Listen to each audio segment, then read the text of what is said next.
Salaam Alaykum, William Safir, Atlanta, Georgia, by way of Los Angeles, California, Southern Cal. Salaam Alaykum, William. How are you? Walaikum salam, Waleed. Good. Yes, sir. Calling in from Atlanta, Georgia.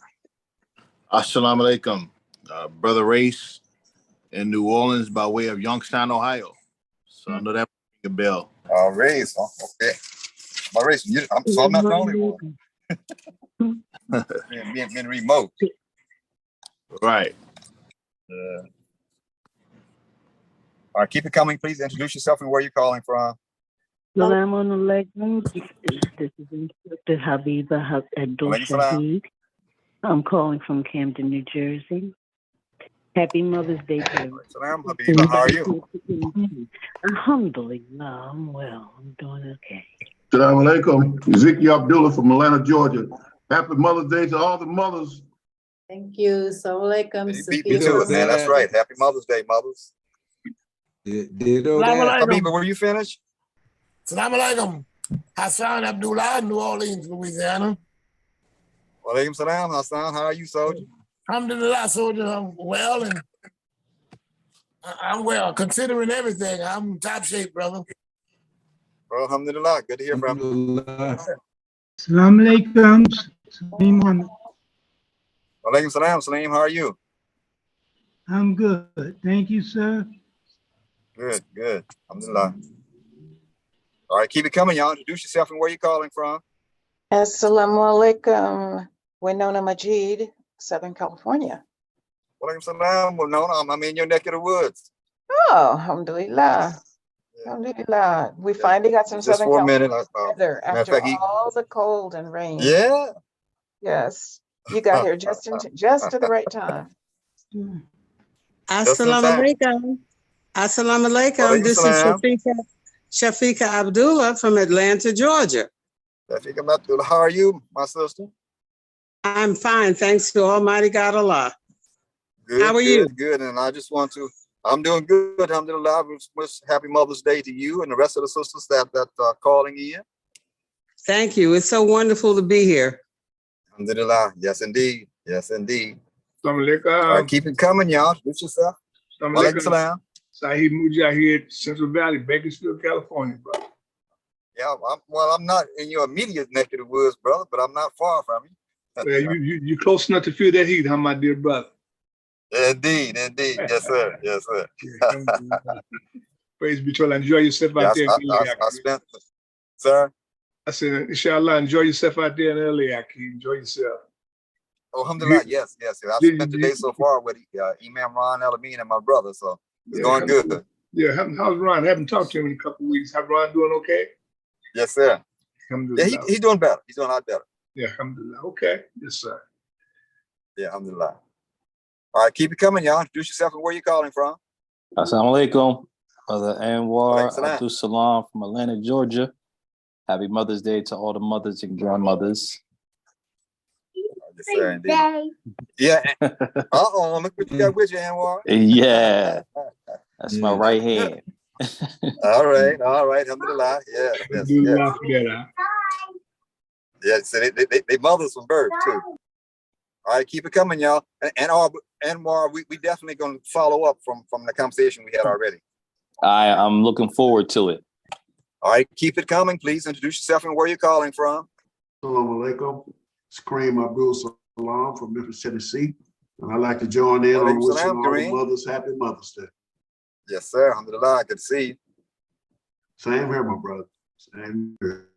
Arlene Elamine, Minneapolis, Minnesota. Walaikum salam, Arlene. And how are you today? Alhamdulillah. How's your Mother's Day gone? Hey, I'm still here. It's wonderful. It's wonderful. All right, awesome. All right, keep it coming, y'all. Introduce yourself and where you're calling from if we haven't done so yet. Walaikum salam. I am Salam Murad from Quebec. From Quebec? Canada. Quebec. Alhamdulillah. Walaikum salam. It's my first time. Oh, greetings, brother. Welcome. You're in for a treat, I'm sure.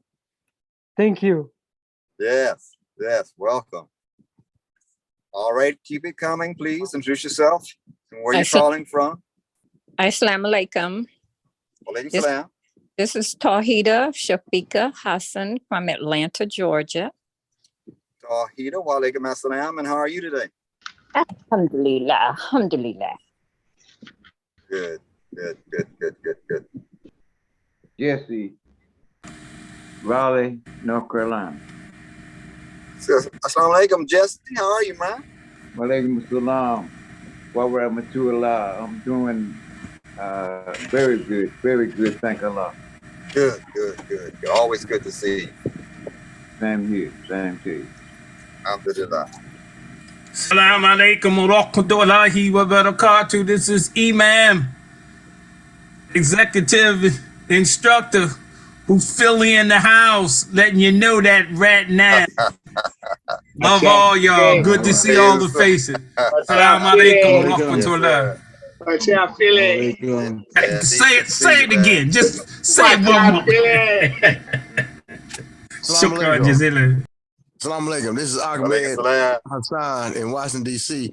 But that was actually senior executive instructor Adib. Okay, he said I think he said executive is senior executive instructor. Anyway, yes, sir.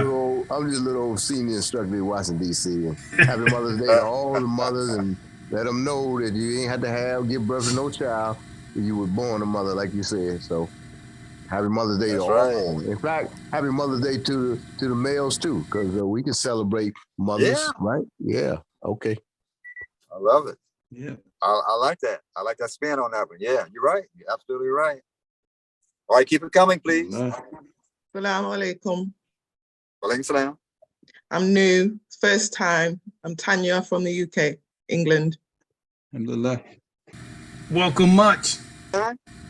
Yeah, welcome. Salam, everyone. From the UK.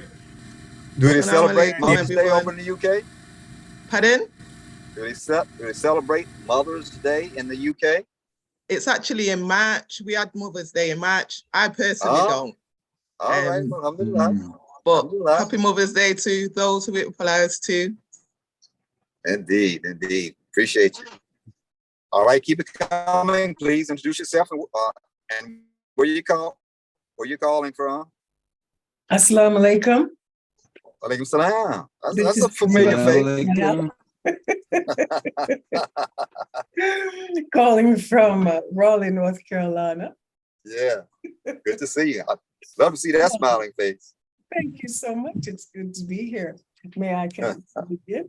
Well, I'd like to thank you, my brother William Safir, for taking care of all the opening business. I know that there are people from places outside of the United States. So, pour tous mes amis canadiens, je vous dis bienvenue.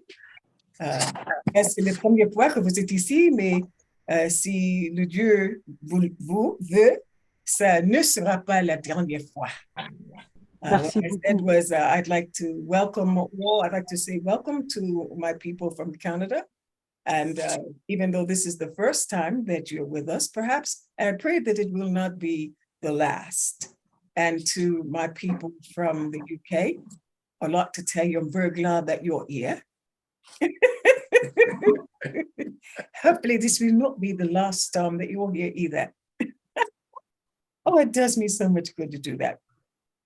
So for those of you who do not know me, I am Kareema Medina Bilal, and I have the esteemed pleasure to be the wife of a gentleman that you know quite well, Instructor Benjamin Bilal.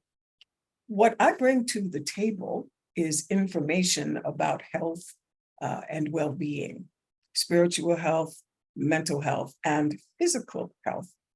In my other life, I am a licensed medical practitioner, and I deal in mostly health and healing, although I am 44 years in the allopathic world of prescriptions and tests and procedures and surgeries and things of the sort. What I want to bring to you today, with Allah's grace, is some information that you either did not know existed or perhaps did not understand if you've read it. In the book 1984, the author, George Orwell, references something called doublespeak. Doublespeak. And this is very, very important in this day and time because the war now is being fought in the realm of information. Sister, we lost the volume. Her mic is muted. We'll get this started. Can you hear me now? Yes, ma'am. Yes, we hear you now. Yes, we can hear you now. So somebody tell me the last thing that you heard. George Orwell, 1984. George Orwell, 1984. Okay. So in that book, 1984, for any of you who have not read it, I pray to Allah that you will read it, and I bid you make it required reading for yourselves and for your family. Otherwise, in this war that the United States is currently in, you will be a casualty because you will not understand what you're reading. With that in mind, I've curated 4 articles, which I may not have a chance to go into in great detail tonight, but I will at least give you the references to them, and you can follow up on your own. As a matter of fact, the most powerful thing that I can do is to empower you, to help you help yourself, to help you take control of your life. And the most important facet of your life at this time is your attention. So be aware. Let me repeat those couple of points. The United States, and in fact, the world, is in an upheaval right now. And they are fighting a war. The war is not necessarily what they'd call a hot war, which is what's going on over in the Soviet Union, but it is a war of information. The currency that's being fought over is your attention. The weapons of this war are disinformation and misinformation, the purpose of which is to sow confusion and chaos, and above all, fear. And if they can sow chaos, confusion, and fear in that state of mind, fight and flight state of mind, you will make bad decisions. And there are those who seek to profit from your bad decisions. A person who is afraid, can be induced to do anything. I urge you first and foremost to go to 2 websites. The first website is Mercola.com, and that's spelled M like Mary, ERCOLA, Mercola.com. The host of that website is Dr. Joseph Mercola, And I'm giving you the sites that I follow myself. There's some of these you'll have to pay a small subscription fee for, but it's well worth it. The particular article that I'm referring to right now was published on May the 7th, 2023. And the title of it is How to Save Your Life and Those You Love When Hospitalized. How to save your life and those you love when hospitalized. The essence of the article is that the 2 authors, Laura Bartlett and Greta Crawford, founded an organization to address the forced treatments, hear me, forced treatments that patients receive when they're hospitalized for the virus. But the same strategy can be used, and indeed must be used, to protect yourself against other medical hazards as well. Most people are not aware that when you are admitted to the hospital or when you present yourself to the hospital for treatment, you're going to sign a consent to treatment, which in many cases is a blanket treatment.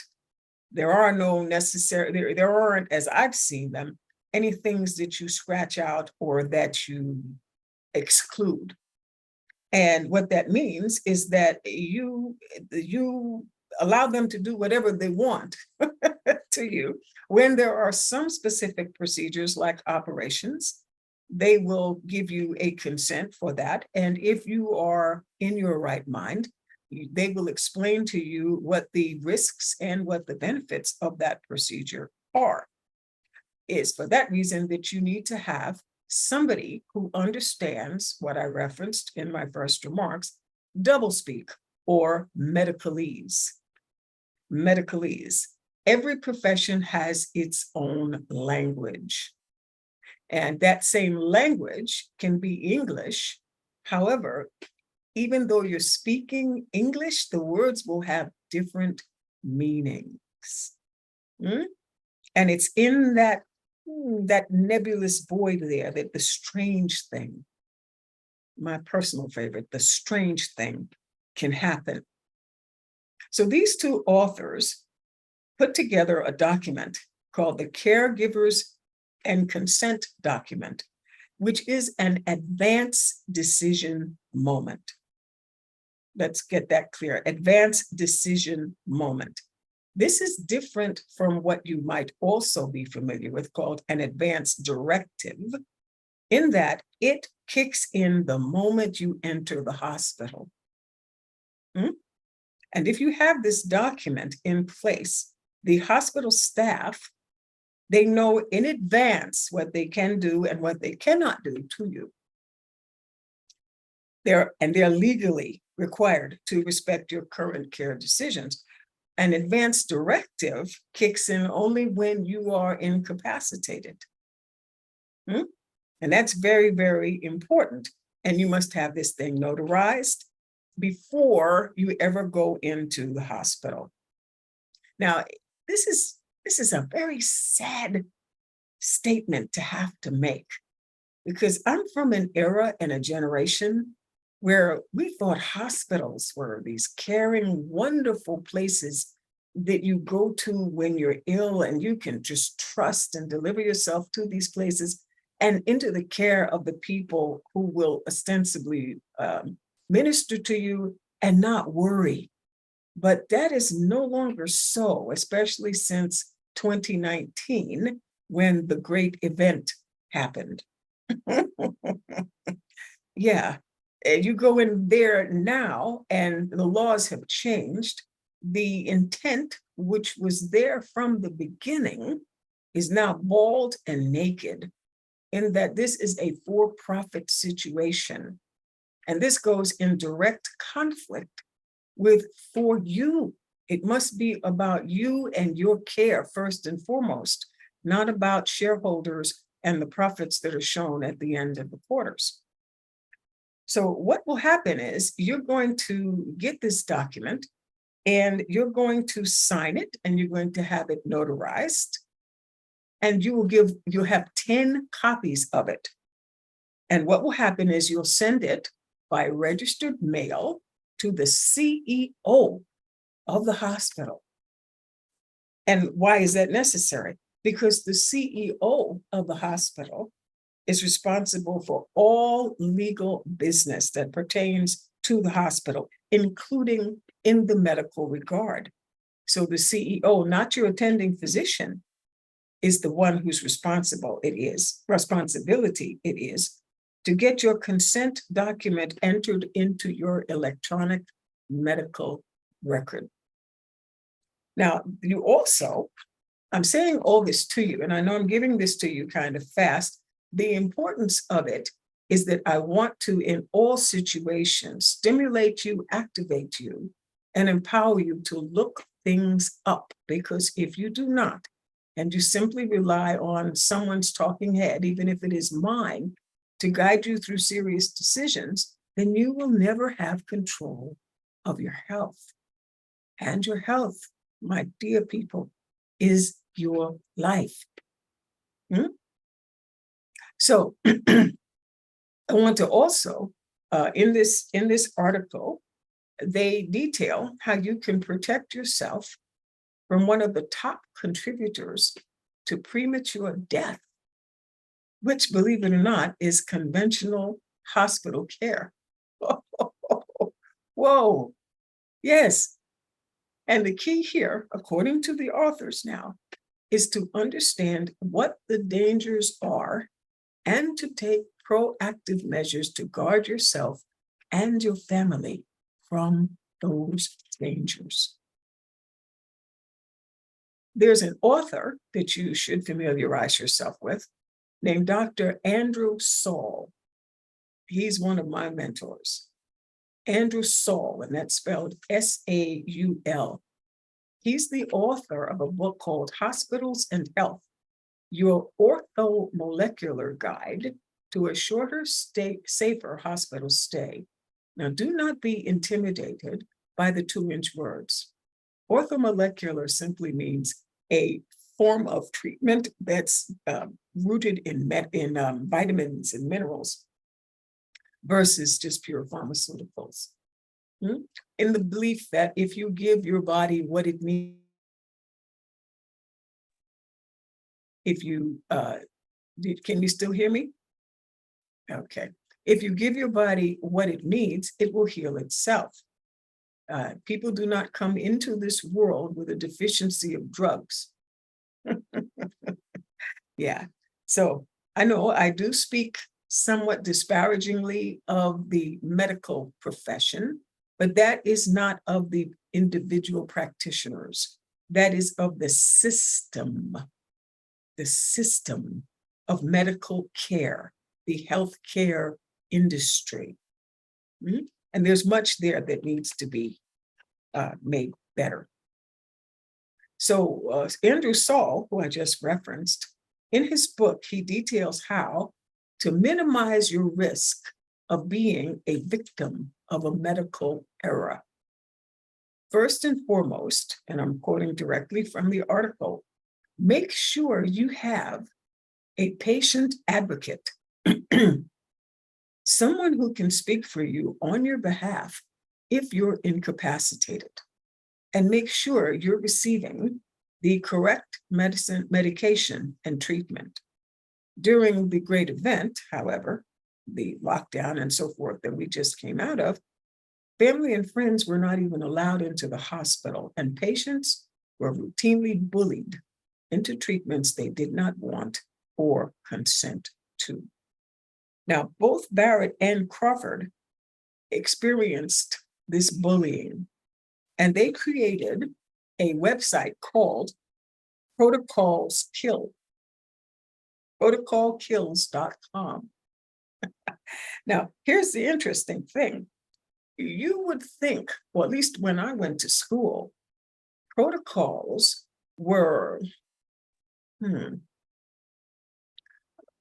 plans of treatment that were intended to minimize error and increase the chances of health and recovery.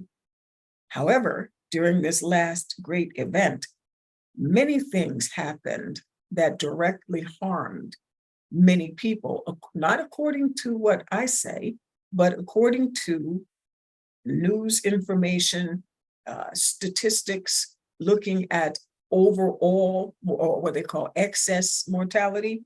And a lot of this was due to the fact that providers had their hands tied as to what they could do to make patients better.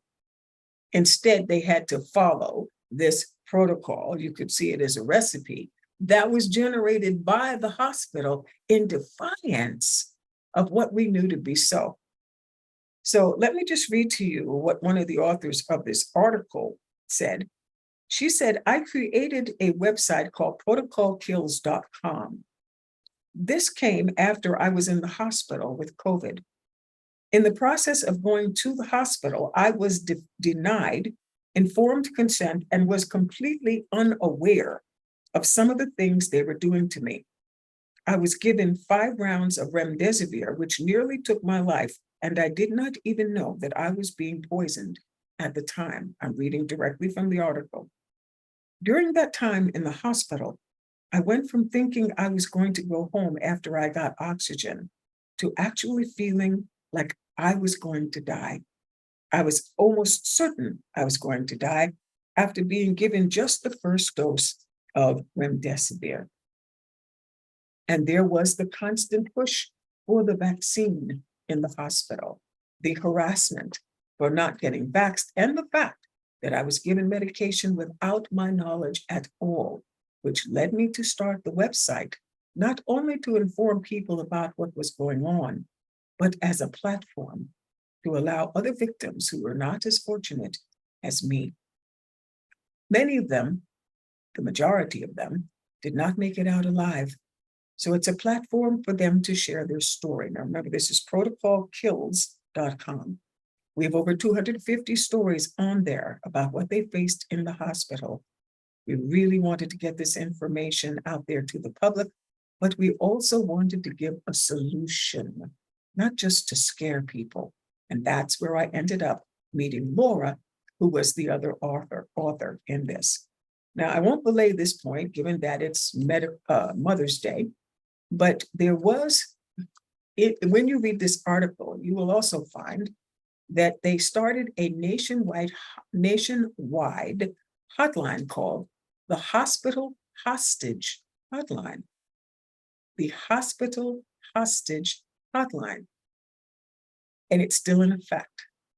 They get calls from all over where people went in for something that was simple and then were all of a sudden diagnosed with COVID, and then they were rushed towards a protocol and told that they could not leave the hospital.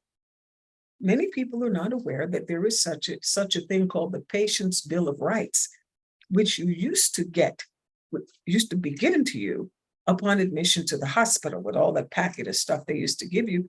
However, during the emergency, the Patient's Bill of Rights was suspended.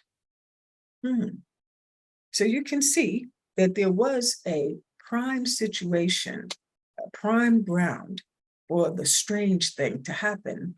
And when you look at the statistics, you can see that that actually did happen. Down to things where if you do not consent to certain things, then the insurance won't pay for your treatment. And then what happens? You're stuck with a huge hospital bill, and you can be required to pay out of pocket hundreds of thousands of people who were driven into ruination and bankruptcy because of the staggering amount of hospital fees. So at the end of this, what I want you to do is to look up again this article on Mercola.com, How to Save Your Life and Those You Love When Hospitalized. You'll see it in the replay. Instructor Bilal always gives you a replay. And from this, you'll be able to take notes, as you always should when you tune into this broadcast. And you'll be able to get the information that you need. I will at another date, because I'm limited in time now due to the other things that are on the agenda for tonight, but you will be able to bring me back, if you wish, to go into more detail about this particular document, why you should do it. Another one called My 5 Wishes that everyone should have, because you never know what can happen. Life is extremely short, which is precisely why, on a brighter note, you should never leave love unshown. You should never, ever leave love unshown. Postpone anger, postpone fear, postpone misery, but never, ever postpone love. Now, on that same vibe, talking about loving self and taking control of one's health, this is another example of something that I just have to laugh, because it defies imagination. It defies logic. The things that are coming out in the media today, not just today, but lately. And speaking back to this topic of disinformation, misinformation, and how the war is being fought for your attention, and how the ammunition used against you is fear porn. From that same website, the Epoch Times, and that's spelled E-P-O-C-H, Epoch Times, an article came out on April 25th, 2023, and it said, vaccines don't have to prevent infection or transmission. Let me run that back. Remember what I was talking about, 1984 and doublespeak. Vaccines don't have to prevent infection or transmission. Now, let me read the article to you. I won't read it all. I'll condense it in the interest of brevity, but I want you to see this one example, this glaring example of how when you are confused, you will do strange things. According to this article by reporter Zachary Stieber, it says, vaccines don't have to prevent infection or transmission to be cleared in the United States. The country's top regulatory agency said in a new document. It's important to note that the FDA's authorization and licensure standards for vaccines do not, hear me, do not require demonstration of the prevention of infection or transmission, according to Dr. Peter Marks, a top official at the US FDA, in a document. Marks was writing as he rejected nearly all recommendations from a group of experts that advised the FDA to update the labels for the Pfizer and Moderna COVID-19 vaccines. Vaccines are traditionally known as drugs that prevent an illness. Keyword, prevent. The US Centers for Disease Control and Prevention, the CDC, for years said that a vaccine is a product that produces immunity, while vaccination is the injection of an infectious organism in order to prevent the disease. Now, fast forward, they changed the definition. They changed the definition. The agency changed its definitions after people correctly noted that COVID vaccines do not prevent infection.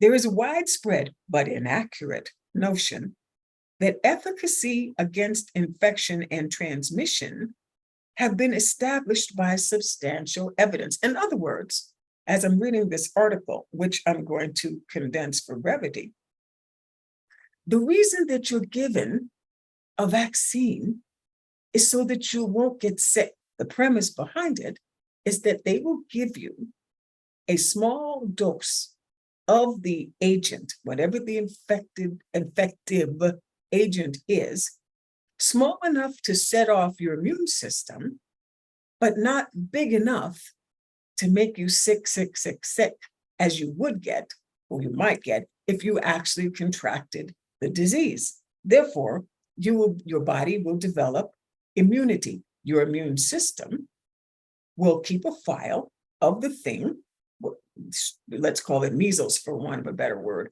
It'll keep a file on the measles germ, and the next time that it enters your body, your soldiers, Army, Navy, military, Marines, will attack it, kill it, and it'll cause you no problems. That is the reason from childhood that you got vaccines.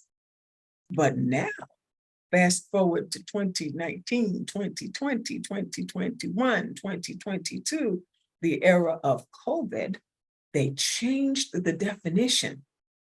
And they changed it so that it will fit the present situation regarding the fact that people who have gotten these injections get sick anyway.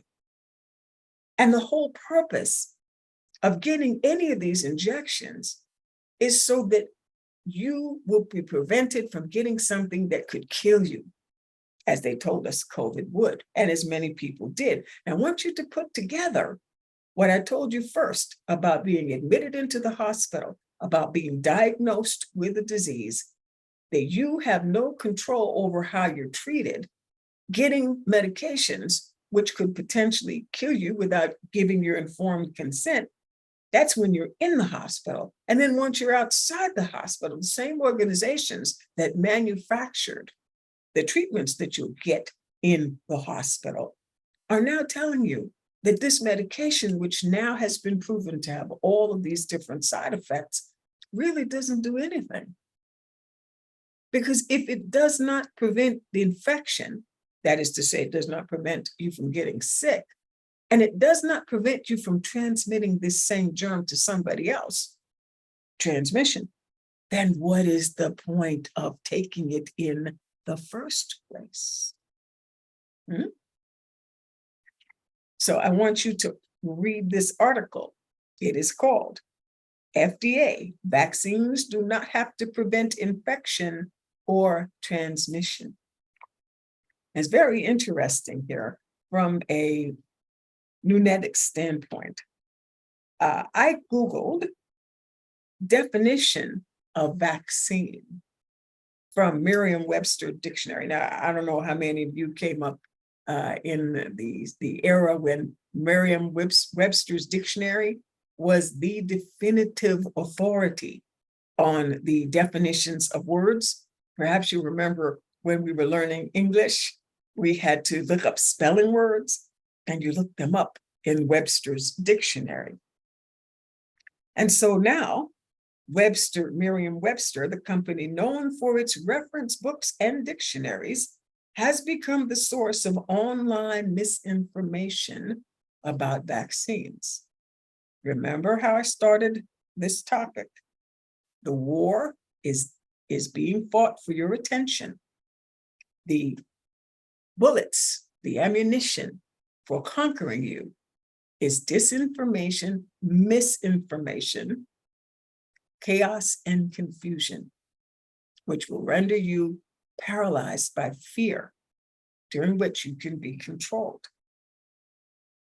Vaccine used to be defined as substances that provide immunity to a specific disease.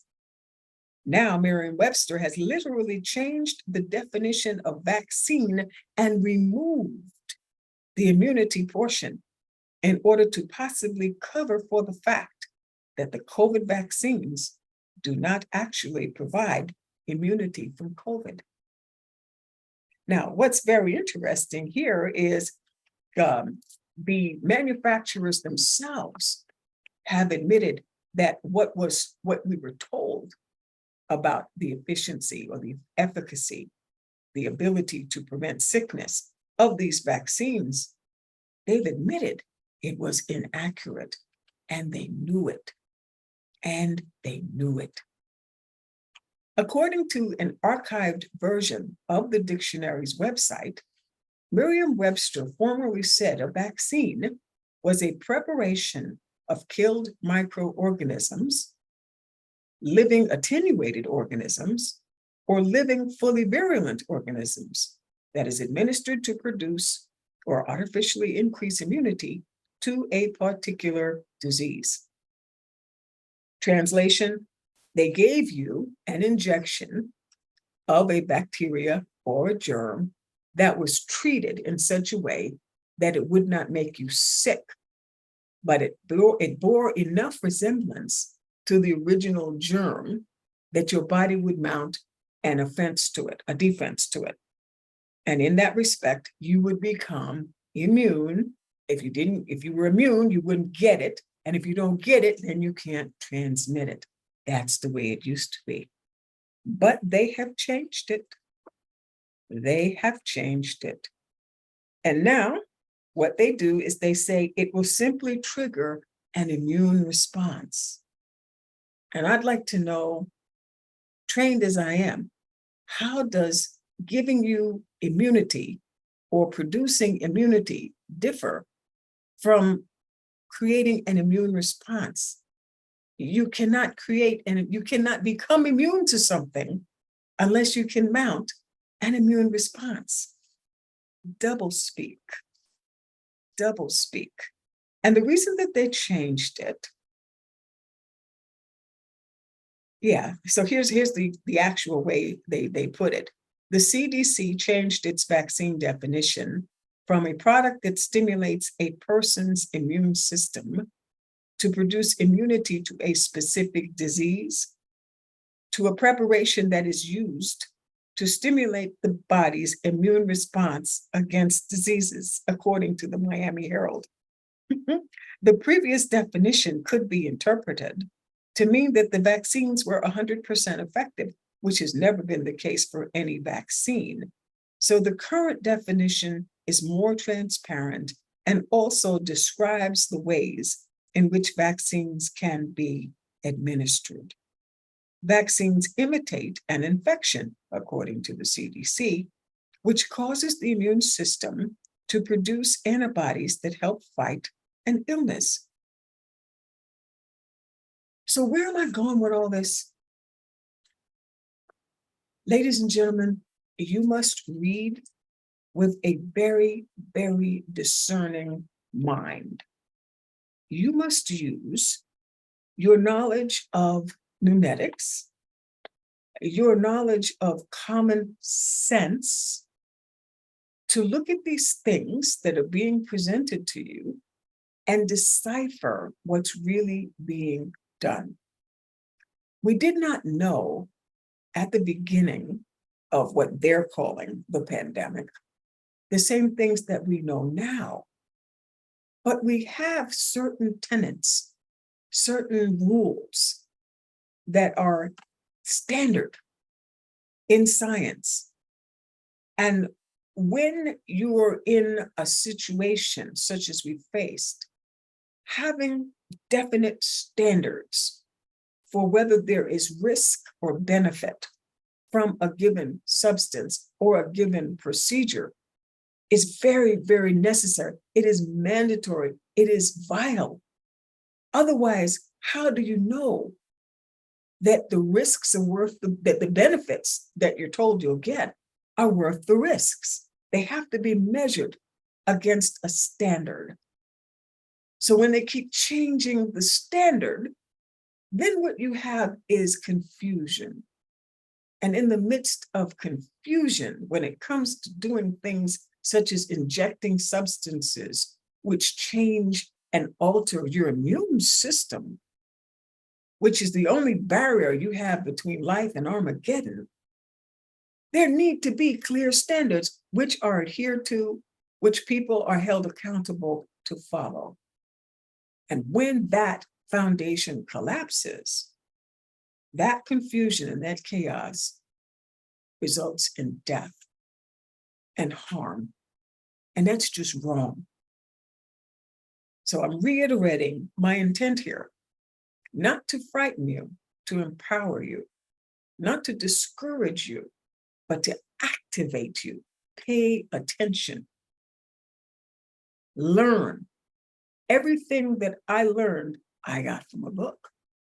Everything that any doctor learns, they got from a book. You, public, are in a much better position than I was when I went to school, because we did not have 44 years ago, we didn't have the internet like you have it now. Now you have access to information that used to be hidden deep in medical books, which you could not get unless you were in medical libraries or even knew which books to look for or to look in. Now, all you've got to do is key in certain words for the internet, and you'll get more information than you can digest, but you'll certainly get enough information to empower you so that you can prevent people from inadvertently or deliberately harming you. On that same note, misinformation, disinformation, garbage. This last one tickled me. And if it wasn't so funky, which you'll understand when I read you the title, it would be laughable. From again, the Epoch Times, which I urge you to subscribe to. I am not paid in any way for telling you to go to this website. It is simply where I get my information, and I want for you what I want for myself.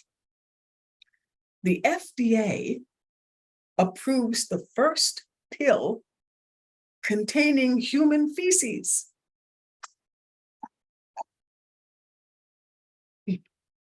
excuse me, but the FDA approved a pill which contains human duty. Clinical trials indicate success, but there are many risks and many unknowns in the novel therapy. You think that swallowing feces, swallowing dookie has risks? I think so. This was published on May 7th by author Amy Denny. Now, why would such a thing even be contemplated in the first place? Let me give you a little background. When people have, in the gut, in the human gut, there are trillions, hear me when I say uncountable numbers of bacteria, the majority of which are beneficial to the human gut. As long as this balance between the good guys, the beneficial bacteria, and those bacteria which are in our bodies specifically to return us to Allah and to the earth at the moment of death, as long as that balance is maintained, then you have health. The moment that balance tips or is tipped, then the bad guys get the upper hand and disease and sickness results. Now, I hope you got that.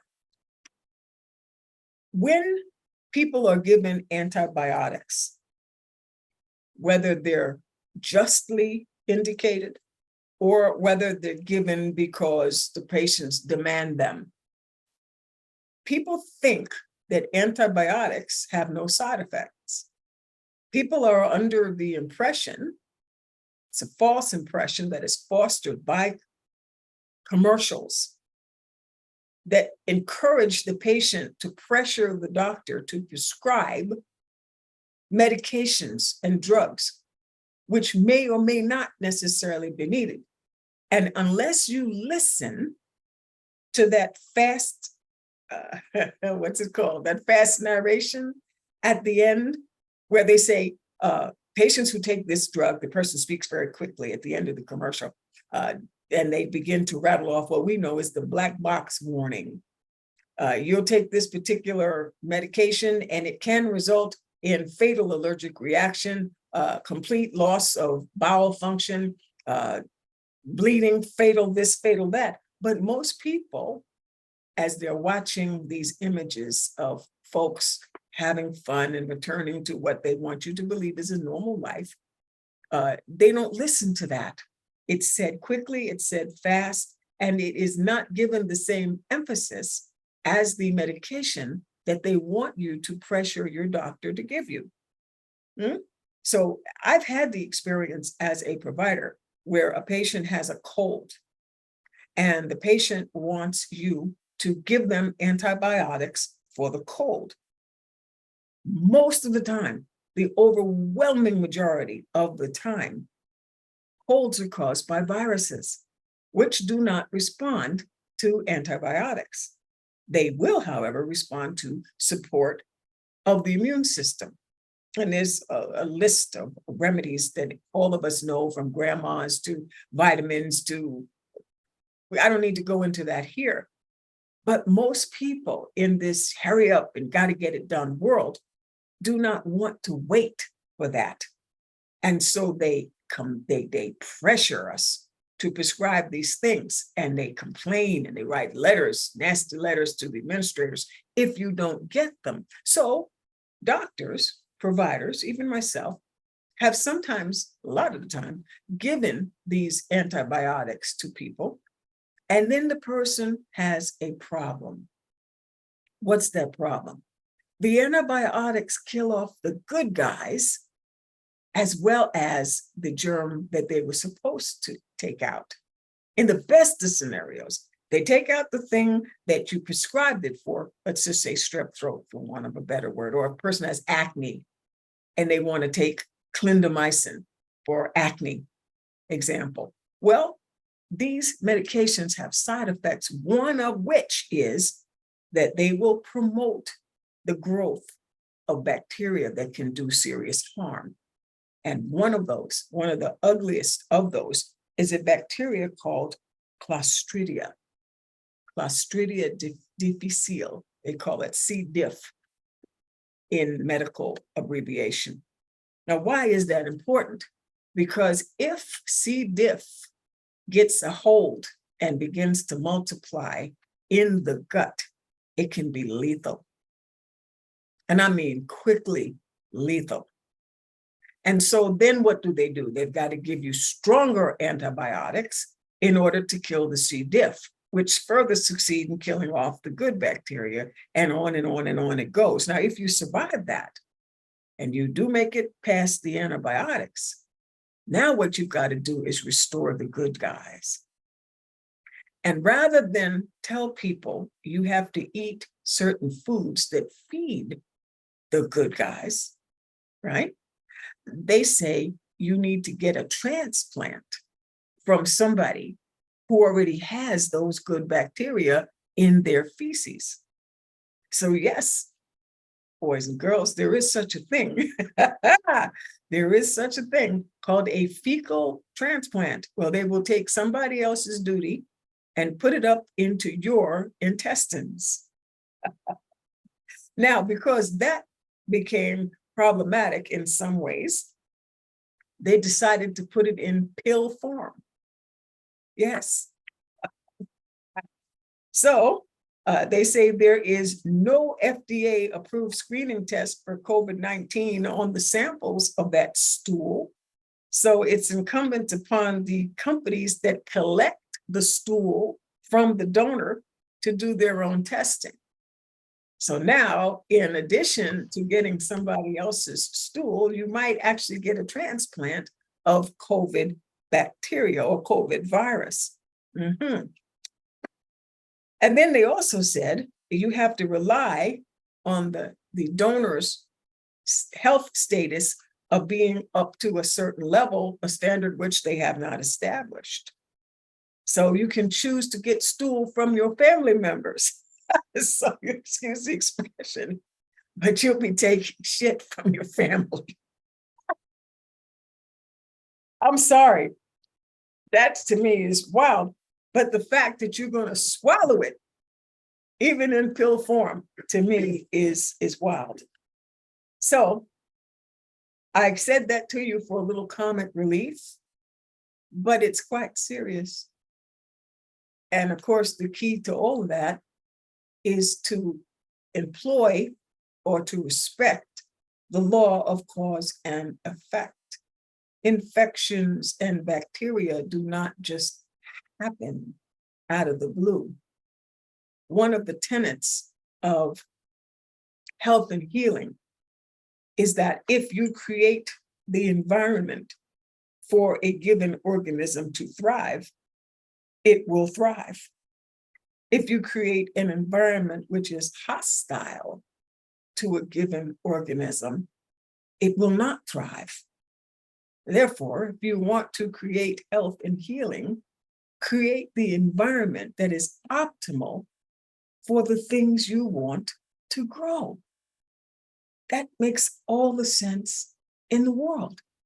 That is fitra. That is Allah's blueprint. And it's very hard for me to imagine that Allah intended for somebody else's stool to go through your mouth and into your gut. But that's just me. Let me know what you think about that in the comments and in the chat. Let me know what you think about the changing definitions of vaccine and vaccination. Let me know what you think about the document that allows you to, in advance, tell your providers what you want them to do should you be hospitalized. Let me know what you think about going to protocolskill.com. What was your experience there? Again, I do not make any money from any of these. I am in no way compensated for referring you to these sites. but I want for you what you want for yourself. And if I can do that, if I can trigger even one of you to do better in context of your own health, especially mothers who are the first doctors, who are the first nurses, who are the first healers, right? If I can activate you to think for yourself, to use, what's the word, critical thinking in evaluating things that are put in front of you, to advocate for those that you love, then as James Brown says, I believe my work will be done. So I want you to stay tuned. You must stay tuned because Instructor Bilal, as you know, he works extremely hard to bring you new information that you can use on science and the technology. That's what I call NuNetics, the science and the technology of word origins, particularly the study of the QUR'AN, which will activate your critical thinking to understand the words of the creator, the source creator, who created your body, who created your immune system, who created your intestines, and taught them the difference between good and evil. Don't get me started. That's a whole nother discussion, which I'll be pleased to have with you on another occasion. So I wish you, for all women who do anything to nurture and further human life, I salute you, and I wish you the best possible day that you could have today and all the other days of your life. And for all the men folk that make it possible for us to do that and earn our place in paradise, I say thank you. I salute you. I love you. And I will see you another time, another place. And until then, be well, stay blessed. Salaam Alaykum. Wa alaikum assalam. Alhamdulillah. Happy Mother's Day to you as well. Thank you so much. Yes, ma'am. Alhamdulillah. Salaam Alaikum, everyone. Alaikum salam. Alhamdulillah. Well, I would like to just share a few things during this short period of time. As you recall, I did speak on the subject of the virus of the mind the last time when I had an opportunity to share with you. And there are some things that I really just kind of ran out of time, didn't have an opportunity to mention. But one of the things that I like to share with you, and it's ironic, that the Imam at the masjid where I actually grew up in, on last Friday, he mentioned that term that we talked about toward the end of the program called the Kareema, where we talked about those who allow the remembrance of Allah to become blinded or assigned an evil, intimate companion. I think in that the Arabic context, it mentions the shaitan becoming their Kareem. Kareem is from the Arabic wood verb karana. And when I looked that term up, it did mention to join one thing to another. And so it actually becomes what I termed another word that's very similar in meaning, your zawj, your zawj. And zawjain in the plural form, it just mentions just that, something that's partnered with you directly. A lot of times we refer to our spouses as our zawjain, and that's the way it's referred to with Adam and his companion in the Quran. But that term that the translators, when they said intimate companion, that really caught my attention. I think it's Yusuf Ali who translates it in that form, intimate companion. To be intimate with something is a kind of a special relationship and I know that's the term that we kind of refer to with our spouses, that it's an intimate relationship. And when you look at the word intimate, you can see in the consonants that forms that particular word, that I-N-T-I, as instructor, international instructor Benjamin Bilal has pointed out to us in the word intelligence. You have that same I-N-T in intimate, which refers to something that's internal. And then you have mate, an internal mate.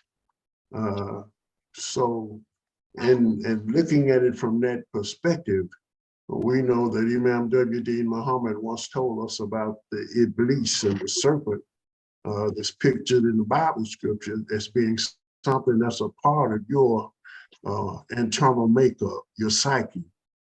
So this Korean, this partner, this intimate companion is something that's a part of your internal makeup. And when I kind of reflected on the environment of that language, for one who turns away from the remembrance of Allah, according to that translation, says Allah assigns you or appoints for you a shaitan as your intimate companion. And I thought about that, and as I reflected after that, the way that they translated it maybe kind of runs a little counter to what I thought, or the picture that I have of the merciful Allah, who is so merciful that he forgives us for, he said, just ask for the forgiveness and I forgive you for that, but really mean it, don't go back and repeat the same behavior, so when I'm thinking about that, I'm thinking about this assignment is done as something that's a part of a process. We like to say that Allah did this to us, but from the beginning, I think it's on a process that when you do certain things, they have consequences. That's already been put in the design of that thing. So the shaitan becomes an intimate companion once you turn away from Allah and commit some kind of action that is not consistent with the way Allah wants this human creature to operate, and lack of a better expression. But built into that action is automatic consequences. And the consequences may be that what's whispering to you in your psyche also is your companion in that action. That's the way I'm understanding it. I could be wrong. I'm open for any other expressions about what that could mean. But I do believe that when we make choices, which is one of the greatest gifts that Allah gave to the human being, is to make choices. But every choice has a consequence. Every choice has a consequence, which brings about the need for us to act for forgiveness. It was said of Prophet Muhammad that he asked for forgiveness repeatedly. And he lived a kind of a pristine life, And I think about us with the mistakes that we make. I'm speaking mainly to Kareema Salam. With the mistakes that I make, I know, I need to be begging for forgiveness all the time, because we make mistakes all the time. But I try to keep Allah in remembrance, to prevent me from making those mistakes. That's why sometimes, I'm labeled as being a quiet person, and I try to be quiet. That's intentional, because I've been around people who talk a lot, and a lot of times when they speak a lot, they tell a lot of lies, So I try not to be among that kind of, classified among that kind of person, who speaks a lot, and they may not intend to tell a lot of lies, but sometimes just for the sake of saving face, they'll start lying to keep that idea going, And so I try to speak less and listen more. But it's not because I don't feel obligated to share the truth. it's because I don't want to make mistakes. And I know that mistakes, you're accountable for your mistakes, even though they may be forgiven. There's a degree of accountability that goes along with that. And especially in sharing information with other people. You know, I don't want to be held accountable for misleading anybody. You know, so that's why I take that position of not expressing myself a whole lot. And I try to make sure that when I do say something, I feel confident that it's in the realm of good intentions, first of all, and then trying to have some truth to substantiate that. You know, so that's what my position is. And I see Instructor Bilal is back, and I'm going to yield. Give me 60 seconds to just readjust my camera lens. Be right back. Yes, sir. But those are the kind of things that I feel like we need to do more of, be more attentive listeners and less prone to just talking just to be talking, you know, just to stay on the right side. I don't want the shaitan to interfere with my ability to listen to what Allah has already said, because that's what he does. He tries to interfere with that link that Allah says, he says he's close to you in your jugular vein. Shaitan is trying to come in between that. You know, but I try not to give him any room to do that, you know. So I don't know if the instructor is ready or not, but he can chime in whenever he's ready. Yes, sir. He's ready. Yes, sir. And I hope you all are ready for him. Yes, sir, indeed. All right. Thank you, Abdul Kareem Salam. Appreciate you. Okay, so we're going to ask that everyone keep their phones muted until my presentation has completed itself. I will open up for just a few questions and answers, or maybe some quick comments. Nothing lengthy, please, not tonight. Okay, thank Kareema Medina Bilal for her excellent presentation. She's dealing, as always, with news that you can absolutely use. And I want you to understand the gravity of that statement, news that you can use. So the information that we're giving is not frivolous. It's not operating on a sometimesy basis. It is very well documented, well thought out, and well executed information. And it's up to you to do with it whatever it is you feel you need to do or can do with it. If you can't do anything else with it, at least share it with someone else who might be able to. So I am Instructor Benjamin Bilal, and I'm here with you on this 14th day of May, what they're calling Mother's Day. We're going to have a couple of comments about that particular phrase and that particular word, mother. And let's bring in our notes and get this linguistic party started. All right. So today we're going to be talking about common Quranic words and terms and their meanings, but according to NuNetics. That's what's going to make the difference. This will not be according to Merriam-Webster. This will not be according to Jacob Grimm. This will be according to this brand spanking new system that we call the NuNetics method.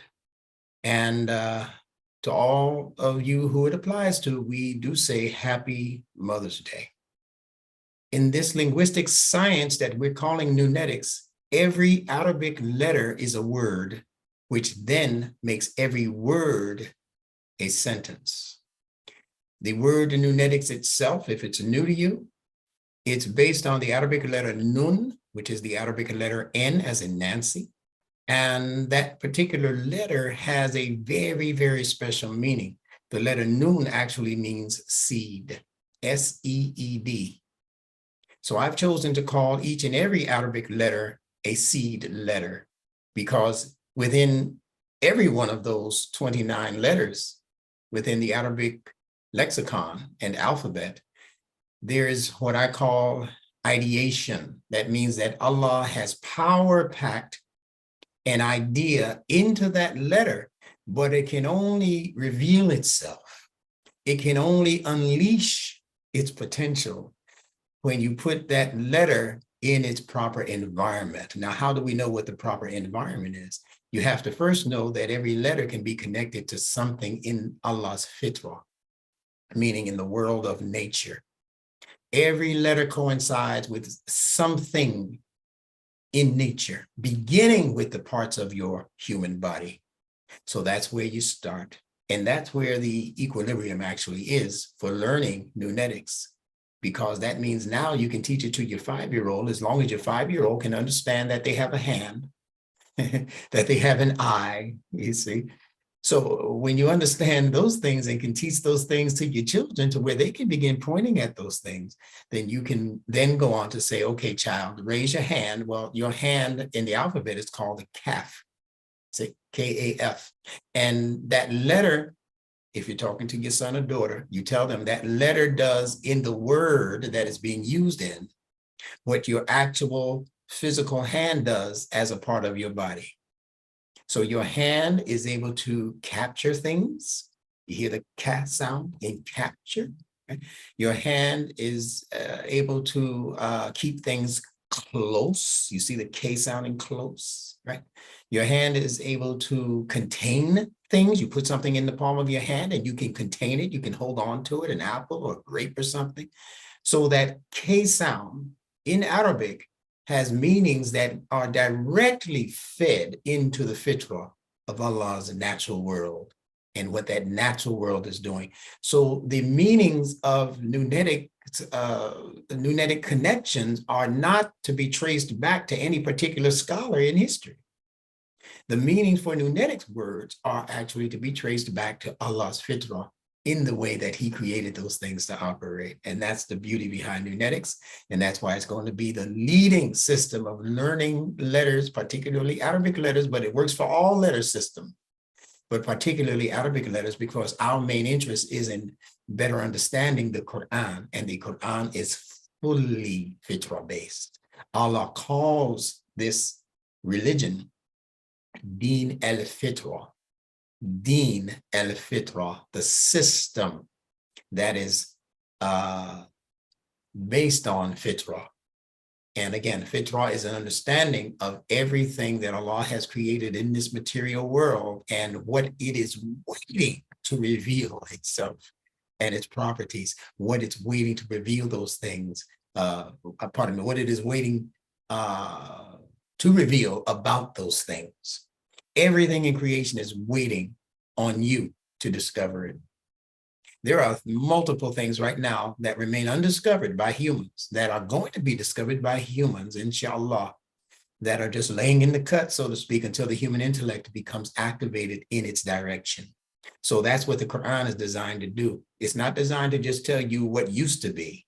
It's not designed to just teach you some particular lesson in history. The Quran is designed to teach you how to go into created matter and bring out gems of information, reams of information that remain undiscovered at this particular point in history. So if you see yourself as a true Muslim student of the Quran, then you should see your role as being the most excited role and exciting role that you could ever come into as a human being. And it doesn't mean that you have to have taken Shahada for that to happen. It only means that you have to have committed your intellect to that system and those series of discoveries. And many people have come into the capital M Muslim by doing with their small m Muslim what a curious mind does with information. It just continues to investigate and maybe even doubt from time to time. But as long as it keeps saying to itself, there's something there that I'm missing. If you keep that student's mind, that something has got to be there beyond what I have seen thus far, then Allah takes over from there and Allah becomes your teacher. And you become Allah's student. In the Quran, that word for student is called the abd. I know how they translate it. They say that's servant or slave. Well, whichever way you want to see it. I mean, many students in these colleges and universities are really nothing but the slaves of the professors anyway. So I'll let you get away with that. But the true, real deal meaning for the term abd and ibad is the initiate, the one who is under the tutelage of the grand teacher. And the grand teacher who created all of the things that our minds are attached to in this creation, that grand teacher, as we know, is Allah subhanahu wa ta'ala. People say God Almighty. Well, you can say whatever you want as long as you recognize him as being singular and unique and responsible for everything that you see in your environment, and even the things that you can't see, and maybe even can't see yet. There's stars and planets out there that remain undiscovered. All right. So let's get into these notes. Keeping in mind now that NuNetics is a linguistic technology, as my wife described it. And again, keeping in mind that every Arabic letter, whether we're talking about Aleph, Beit, Ta, Tha, Jim, Ha, Kha, all of the letters, every letter is already a word. It already has its own unique meaning. Therefore, every word becomes a sentence. When you put those words together, it's telling you something. The singular word is already a sentence that is saying something to the human intellect. But if we continue to allow the Arabic teachers to teach us based on a root system, a triliteral root system, then we're missing the point of having individual letters speak to us. And the only thing that can speak to us from that point in learning Arabic by root words is whatever the person who's teaching us those root words, whatever they say it means, is what we have to accept. Whereas if we were learning them based on the fitrah, then it's whatever Allah says that becomes the true meaning. And I think you all understand that. Now, each letter is also tied directly into the fitrah, as mentioned. And the word fitrah alludes to the expression of a created thing's pattern, especially in regard to its natural form and function. So pay careful attention to this meaning for the word fitrah. In fact, the English word pattern that you see here comes out of the Arabic word fitrah. When you understand that F and P are interchangeable, you see the T in fitrah matches with the double T in pattern. You see the R in fitrah matches with the R in pattern. And this N in pattern is a suffix. It's not a part of the original word. And this H in fitrah, you can spell it with or without an H because the H is a feminine ending. It's not a part of the original word. It's just the FTR in fitrah, the Fa, Tau, Ra of fitrah, and the PTR of pattern. Because fitrah represents the pattern upon which Allah created everything that he's made available to us as creation. And every single one of those things carry a particular form in terms of the way they look when you visualize them. And also beneath the face of that form, beneath the facade of that form, just like beneath the face of your clock on the wall, there is functionality. And the functionality is a lot more sophisticated than the face. So everything has a form. We have a form that we refer to people by called race, but that's just the face of the clock. That's just the introduction to what a clock does. If that clock needs to be fixed, you have to go beneath the face of the clock, and you had better had learned something about how the clock functions. Well, what happens when the human being needs fixing? Do we continue to address the human being by race? Black Lives Matter, White Citizens Council, United Negro College Fund? Do we continue to call and refer to human beings by the superficial, and actually what turns out to be completely artificial, designations such as race, which somebody made up? There wasn't no such thing as race. However many hundreds of years ago, some sociologists made that up and put it in a few books, and it got sold to the world. And now we're talking about the 5 races of humanity. There are no 5 races of humanity. They began by saying that there were 3 races of humanity: Caucasoid, Mongoloid, Negroid. They divided the entire world up into Africa, Asia, and Europe. And Allah even addresses that in the Quran. Allah says, in the colors of the mountaintops, there are red, And he said they are white. And he says black, intense in hue. That's in the Quran, because Allah is addressing the mountaintops of world governments and how they should be operating equally and evenly in the world with equal dignity. The red tops, the Asian tops, they should have that dignity. The white tops, the European tops, they should have that dignity. And the black tops, but Allah puts this addition to when he says black tops in reference to mountains. He says intense in hue. So that's your scientific clue, Mr. Black Lives Matter. You need to be studying the Quran. And it's not going to lead you astray, and it's not going to cause you to do anything that would be considered unjust in terms of your relationships to other people. But blackness right now in the science lab is the most studied feature in creation right now. It's called melanin. It's the most studied feature in science as we speak, and has been so for the past few decades. But it doesn't mean that because you carry a particular level of melanin in your skin, in your outer display, that you are superior to others. No, it only means that you have a particular chemical quality that you have not yet learned to take advantage of, because it's connected directly to the black, what they call matter, black matter space, dark matter space. And they say that 95% of what's happening out there in what they call outer space, they say that 95% is unknown. That's why they call it dark matter. But guess what? Scientists recently have said that they have discovered now that there actually is no such thing as space. When you talk about space, you're talking about one thing separated by another thing, and in between them is space. They're saying now there's no such real thing as space, that all of the cosmos is actually occupied. This is a wonderful thing. And it's not saying anything that the Quran hasn't said and didn't say 1400 years ago. It's wonderful. Allah says he created this cosmos, and he is constantly expanding the cosmos, which could contain, we don't know how many universes. Do you know the concept of multiverse or multi-universes was in the Quran 1500 years ago when it was revealed? In the very first line, Alhamdulillahi Rabbil Alameen, that the definitive praise belongs to Allah, who is the Rabb, the one who is evolving.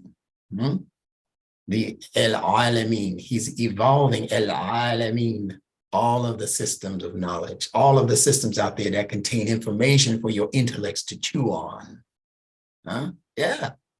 So who knows what Al-Alameen, how many universes that adds up to? Only Allah knows.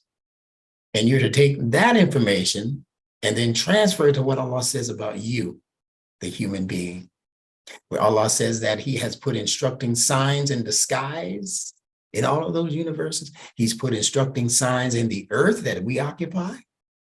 And he has also put similar signs or like signs in us, meaning that what you're going to find out there in the sky and seven heavens, and whichever way you describe it, what you're going to find through digging beneath your feet into the earth, you're going to find similar instructions for how those things operate and how those things can be utilized. You're going to find similar instructions in you.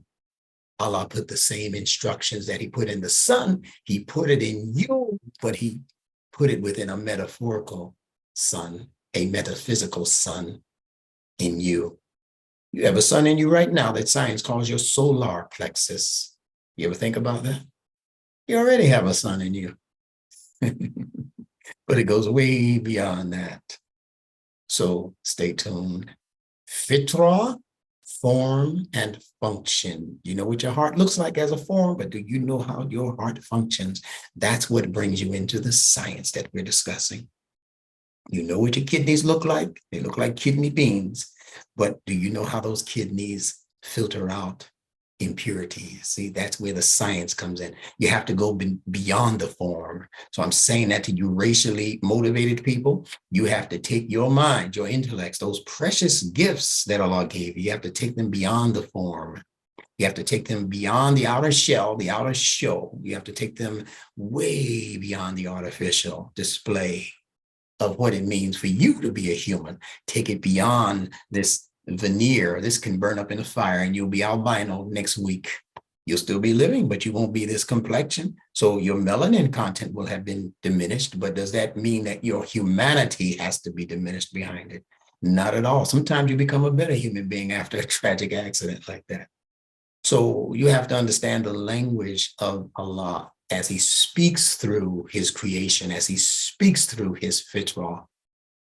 That's the true Arabiya that the Quran is speaking about when it says Arabiya, Arabiyan Mubin, the clear Arabic. It's not talking about the language of the people in Saudi Arabia and such. It's talking about the language of the fitrah. That's what it is. Pure, undiluted science. Let's continue. Now, on this Mother's Day, we want to say this to begin with, that the words mother, matter, and mature are all related and refer to the source of all things created and how they are nurtured. Mother, matter, which all things begin with, and mature, how things grow and become more and more refined. Isn't that beautiful? That's part of mother's job. It's been stolen from her recently, but that is part and parcel of her role as mother. So look at these beautiful pictures of these mothers with their children. Isn't that wonderful? From different places on this planet. It's beautiful. So how can you say one group of people are more precious than another because of their skin tone or lack thereof? It makes no sense. And we've actually stepped over the threshold into a new era of human consciousness. So I can say things to you today and not have to waste a whole lot of time explaining it like we might have had to do in the 50s and the 60s when we were discussing so-called race issues. We don't have to spend that kind of time anymore because the universe itself has shifted paradigms in favor of the true human coming into his and her glory. So pay attention. Beautiful pictures. Now, the Arabic word for mother, as we all know, is and it consists of the Arabic letters Alif, Mim, Mim, meaning Alif and a double M or double Mim. Now let's talk about what these letters mean. Alif, as you know, if you've been studying NuNetics, it represents your spine, the spine in your body, in your back, the spine. And it represents something that is strong.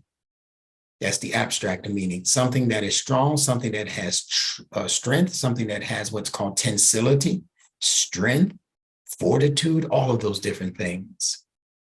And it also represents any central pillar. So your spine is the central pillar that is upholding all of the rest of your body's frame and weight. And if you were to remove that spine, it would be the same as removing the central pillar from a construction that you're working on. You leave that central pillar out, everything else can be looking the part in that construction. But if you leave out that central pillar and you begin to allow for undue weight to weigh down on whatever is happening above that pillar, then that structure will eventually collapse, just like your body will collapse if anything negative happens to your spine. So all of these things are in cooperation with each other, with Aleph being the leading bone in your skeletal system. So Aleph also represents leader because it's the leading letter even in the alphabet itself. Nothing happens before Aleph happens. Nothing happens in creation until leadership happens. Adam represents that leadership. Nothing happened until Adam happened. No wife of Adam, nothing else was going on that could progress itself upon this fitrah plan until the leader was put in place. And Allah told that leader, you name all of the rest of these things. You have that capacity. And we are the children of that one called Adam. So we have also inherited the capacity to be natural born leaders, not over the United States and that kind of foolishness. What about leaders in your own life?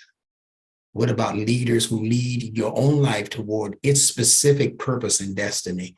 That's the kind of aleph we're talking about. So that's what it means. The letter meme, especially when you double it, by itself, it means churning in the belly department. That churning that you feel sometimes when you're very hungry, you haven't eaten for a while, you can actually hear your belly churning, the acids turning, asking for something, right? Or sometimes if it's upset, it'll churn. You could have eaten the wrong thing and your belly will still churn. So what does the double meme mean if the single meme is meaning churning in the belly? That churning is actually the churning of liquid or acid, as we mentioned. And meme also means water, just plain water, like you know water. Water has a type of stick-to-itness also. If you pour water across a piece of notebook paper and you turn that paper upside down, you may see a drop or two. Even though the paper is upside down, water knows how to stick. It's not as good at sticking as blood. Blood will absolutely not only stick, but be absorbed by the paper. So meme represents water. Meme can also represent milk as a liquid. Meme can also represent blood. Those three things. Those are the three essential liquids that support life. And that's what this letter meme means. Just like the belly of the woman supports life, that letter meme also supports life because it means water, and water is essential for all living things. You can't live as a biology without water. And Allah says in the Quran that He created all living forms from what's called ma. It even begins with an M, doesn't it? Ma. Simple word, sounds like ma. Yeah, there's an allusion to that. He created all living things from ma. And happy Mother's Day once again. Even to Mother Nature, happy Mother's Day. So reinforced water is what we're calling glue. Glue was called a strong water by people of the ancient world, especially in areas of the so-called Middle East and Africa and these other places. They understood that the huts that they were living in or the tents that they had erected, when they would become torn, it was the job of the woman, it was the job of the mother to go to the seashore and to take a pot with her and gather up the water that would come to the shore, because that water was full of what's called scum, S-C-U-M, scum. And the scum was a resin that would float on top of the water when she collected it in the pot. And she would take that back to the hut and she would put it on top of a burning fire, that water with the scum. And the scum would become very, very sticky, like what we today call glue. And then she would use that glue. This is all the mother doing this, not the father. He's out hitting stuff in the head to bring back for dinner. But the mother would be home heating up this water with this scum, and the scum would become very, very sticky, like glue. And she would use that glue to do what? To patch up the holes in the tent. That was her job. So mother's job, we could infer from that, was to patch up all of the holes so that the home life would remain intact and secure. So I asked you to take that physical description of what the mother was doing hundreds and thousands of years ago in the world and apply it now to a metaphorical or a metaphysical tent that we call the family life, the family unit.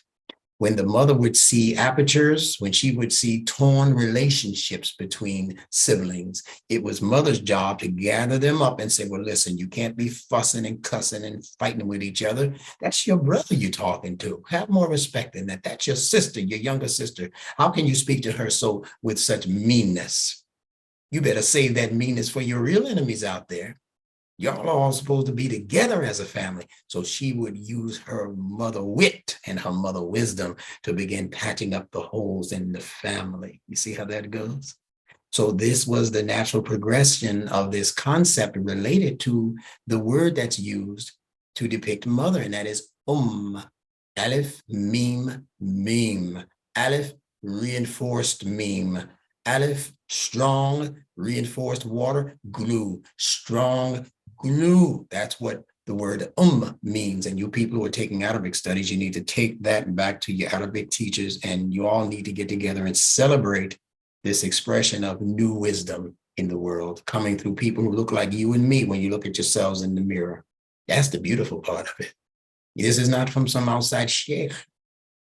And if you think it has to be, then you really don't believe in Allah as being Rabbil Alameen. You believe in Allah as being Rabbil Arab, like the Jews used to believe in God, or still do believe in God as being the Rabb, or the Lord of Israel.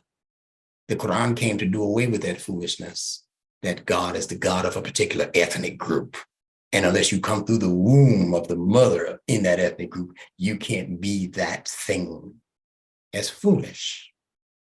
Mother is the strong glue which keeps the family unit together. The words unit, U-N-I-T, the word unity, you see it, U-N-I-T-Y, and the word universe. They're all related to the words and ummat, because the N and the M are interchangeable, as you know, if you've been studying NuNetics. So UM is also UN. So whatever the UM does as a collector and as a gatherer and as a protector over life, well, then UN is supposed to produce that same effect. And that's the effect that unity, true unity, is supposed to engender. And that's also the protection that you're getting from the universe itself, the one that you live in. It's your protection also. It's your mother. That's why we call what we're living on and living in, we call that Mother Earth. We call the universe. And we'll show you in a moment that the word universe comes from the word yoni-verse, and yoni is part and parcel of the mother. So mother, and ummat, community, are extensions of each other. First comes the competent mother, and the mother is responsible for raising competent children, and the collections of these children as time goes on and the family life begins to grow, and the family life becomes tribal life, then the tribal life produces a tribal family. And as things begin to extend further and further away from the initial unit, then the entire place that they are occupying, and then eventually the entire world, is going to become one world community. That's happening in time. It's happening as we speak, believe it or not. And the internet is a major player in that development. Most of us see it as something of foolishness and, playing games and the rest of that. But the smarter people on this planet, they know that the internet is a divine creation. They know Allah established the internet. And I can show you what I believe to be proof for that in the Quran, but that's not our subject for today. So continue to pay attention. Even the planetary bodies are one family. Everything is operating upon the platform of what is called the Tawheed, oneness. The English word arm, A-R-M, comes from the Arabic word arm, and also the Hebrew word, which is the sister language to Arabic, is essentially the same language. They call their mother M or sometimes A-M or sometimes E-M. You remember Auntie M in The Wizard of Oz? Maybe they were trying to tell you something. Here we go. All right. These nursery rhymes and these other stories that they give us through children's books and that kind of thing, and even comic books, you'd be surprised how much symbolism is power packed into those tales and those narratives. So both of those words, in Arabic, M in Hebrew, and mom in English, they all mean exactly the same thing, and they all occupy the exact same letters in their respective alphabet. The R in arm, in that word, it alludes to the movement of mother's arm. See, the letter R always alludes to movement and evolution even, but movement for sure. So arm is actually the movement of something in mother or on mother, and it's the movement literally of her arms. Look at this movement that she's exhibiting in hugging and caressing her child. So it's that movement as she embraces and protects her young ones. If something adversarial is coming their way, she's going to grab that child first. She's going to grab that baby first and make sure that that baby is protected. You see it here also in this one mother caressing her two children. Boy, I need to just blow this up and put it in a picture frame. Love these kinds of pictures. If this doesn't touch your heart, there's something that's not quite human in you. You need to begin working on yourself. If you look at this and you don't see anything but pure beauty and joy, there's something wrong with your soul. Now, Imam Muhammad said this day was coming. The elimination of the soul, he spoke about it. So you got to get your soul back, some of you. When you look at this picture of various people across our planet that we call humanity, ummat means community, and community means common unity. You have to look at what you have, not that's different from each other. Oh, she has this kind of dress, he has this kind of tie. We don't wear ties where we're from. See, if you look at those petty, artificial, superficial differences, you'll never, ever grow into an appreciation of what the human family actually is as Allah created it. Isn't it the human family that's supposed to be making what they call Hajj? Allah says in the Quran that Hajj is a duty that humanity owes to Allah. He never said anything about Muslims owing that to Allah. He said, and Nas, the people, the humanity, they owe the duty of performing what is called Hajj. They owe that duty to Allah. So all of these people are supposed to be making Hajj, whatever Hajj means. It obviously doesn't mean what they've trained you to think it means. If you can't even get over there unless you take Shahada, sign some papers and give them your passport. How is that Hajj according to the Quran? Ummat means community, and community means common unity. We're supposed to be focusing on what we have in common. And hopefully what we have in common at the top of that list is an intellect, a functional intellect, and a sensitive heart and soul. If we can just work on improving those two areas, a true intellect that knows how to separate out those things that are unworthy of the intellect, and a true and sensitive heart and soul that knows how to register kindness and knows how to eliminate that which works against that level of sensitivity and get rid of it, discard it, take it out of your politics, take it out of your economics, take it out of your community plans for having only particular kinds of people who look a particular way and who make a particular kind of money. They can only live around you. They can only go to the schools that your children can only go to the schools that their children go to. See, that's beginning to crumble. They just had a report in New York this past week that said that they're admitting now, some of their top political leaders and academic leaders are admitting that they've been teaching reading wrong for the past 20 years at least. So they say that now they have to go back to the system of phonics that they were teaching before all of this core curriculum stuff came into play. And I'm saying that it's just a people just waiting for NuNetics. That's all they're really doing. They don't know it. Allah knows it. They're just waiting for NuNetics to be brought to their doorstep. And that's why we on the NuNetics Institute side of things are working so feverishly to polish up our curriculum so that it can be presented just like the Hajj, not to a particular people, not to just Muslims, not to just people who speak Arabic. NuNetics is retrofitted for any language group on this planet Earth. That's what you have to understand. Espanol, you heard my wife speaking the French. She can give you those French words and give you NuNetic meanings and values for each one of those words that will make so much sense to you in your French-speaking world that you would say, I have to have this NuNetics in French. I have to have it in Spanish. I have to have it in Kiswahili. I have to have it in all of these languages because it's the language of nature. So if I'm right and NuNetics is actually the language of the Fitra, then it means that you should be able to apply the logic of NuNetics to any language, not just Arabic, but because the Quran was revealed in what's called the Arabiya, we begin with Arabiya to begin unfolding the many, many layers of context and content that the Arabic language that the Quran was revealed in, that it holds for us. Because it's the purest of those languages, in that it was the only one that was not interfered with in its development, its linguistic development. We're talking about nobody swept into Arabia to eradicate the Arabs or to eradicate the people who were speaking this particular language. Usually when an adversarial force comes into your land and overtake your land and occupy your land, the first thing on their agenda is to infiltrate your language and begin introducing their words into your lexicon.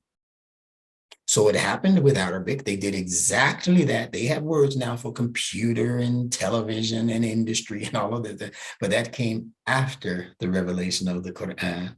When the Quran was being revealed, about 1,500 years ago now, those things were not in place. You had the Romans on one side of them. You had the Persians on the other side of them. Powerful forces on this planet at the time, but neither of them swooped down to conquer Arabia. So the language of Arabia remained pure, and that's why Allah chose that language, not because those were a special group of people ethnically speaking. No, they were some of the most hideous people on the planet, according to their own history. Burying their baby girls in the sand, that kind of thing. Marrying as many women as they could put their hands on and divorcing them by saying, be to me like the back of my mother. In other words, in the same way that if my mother was standing here with her back turned, I'd want nothing to do with her sexually. That's my divorce of you. I don't want anything more to do with you sexually. I'll choose from my other 13 wives. That kind of, so the Quran had to come and say, hold on, hold your horses, boy, you got to limit that number now. And even all of that story is not correct in the way that they told it to us.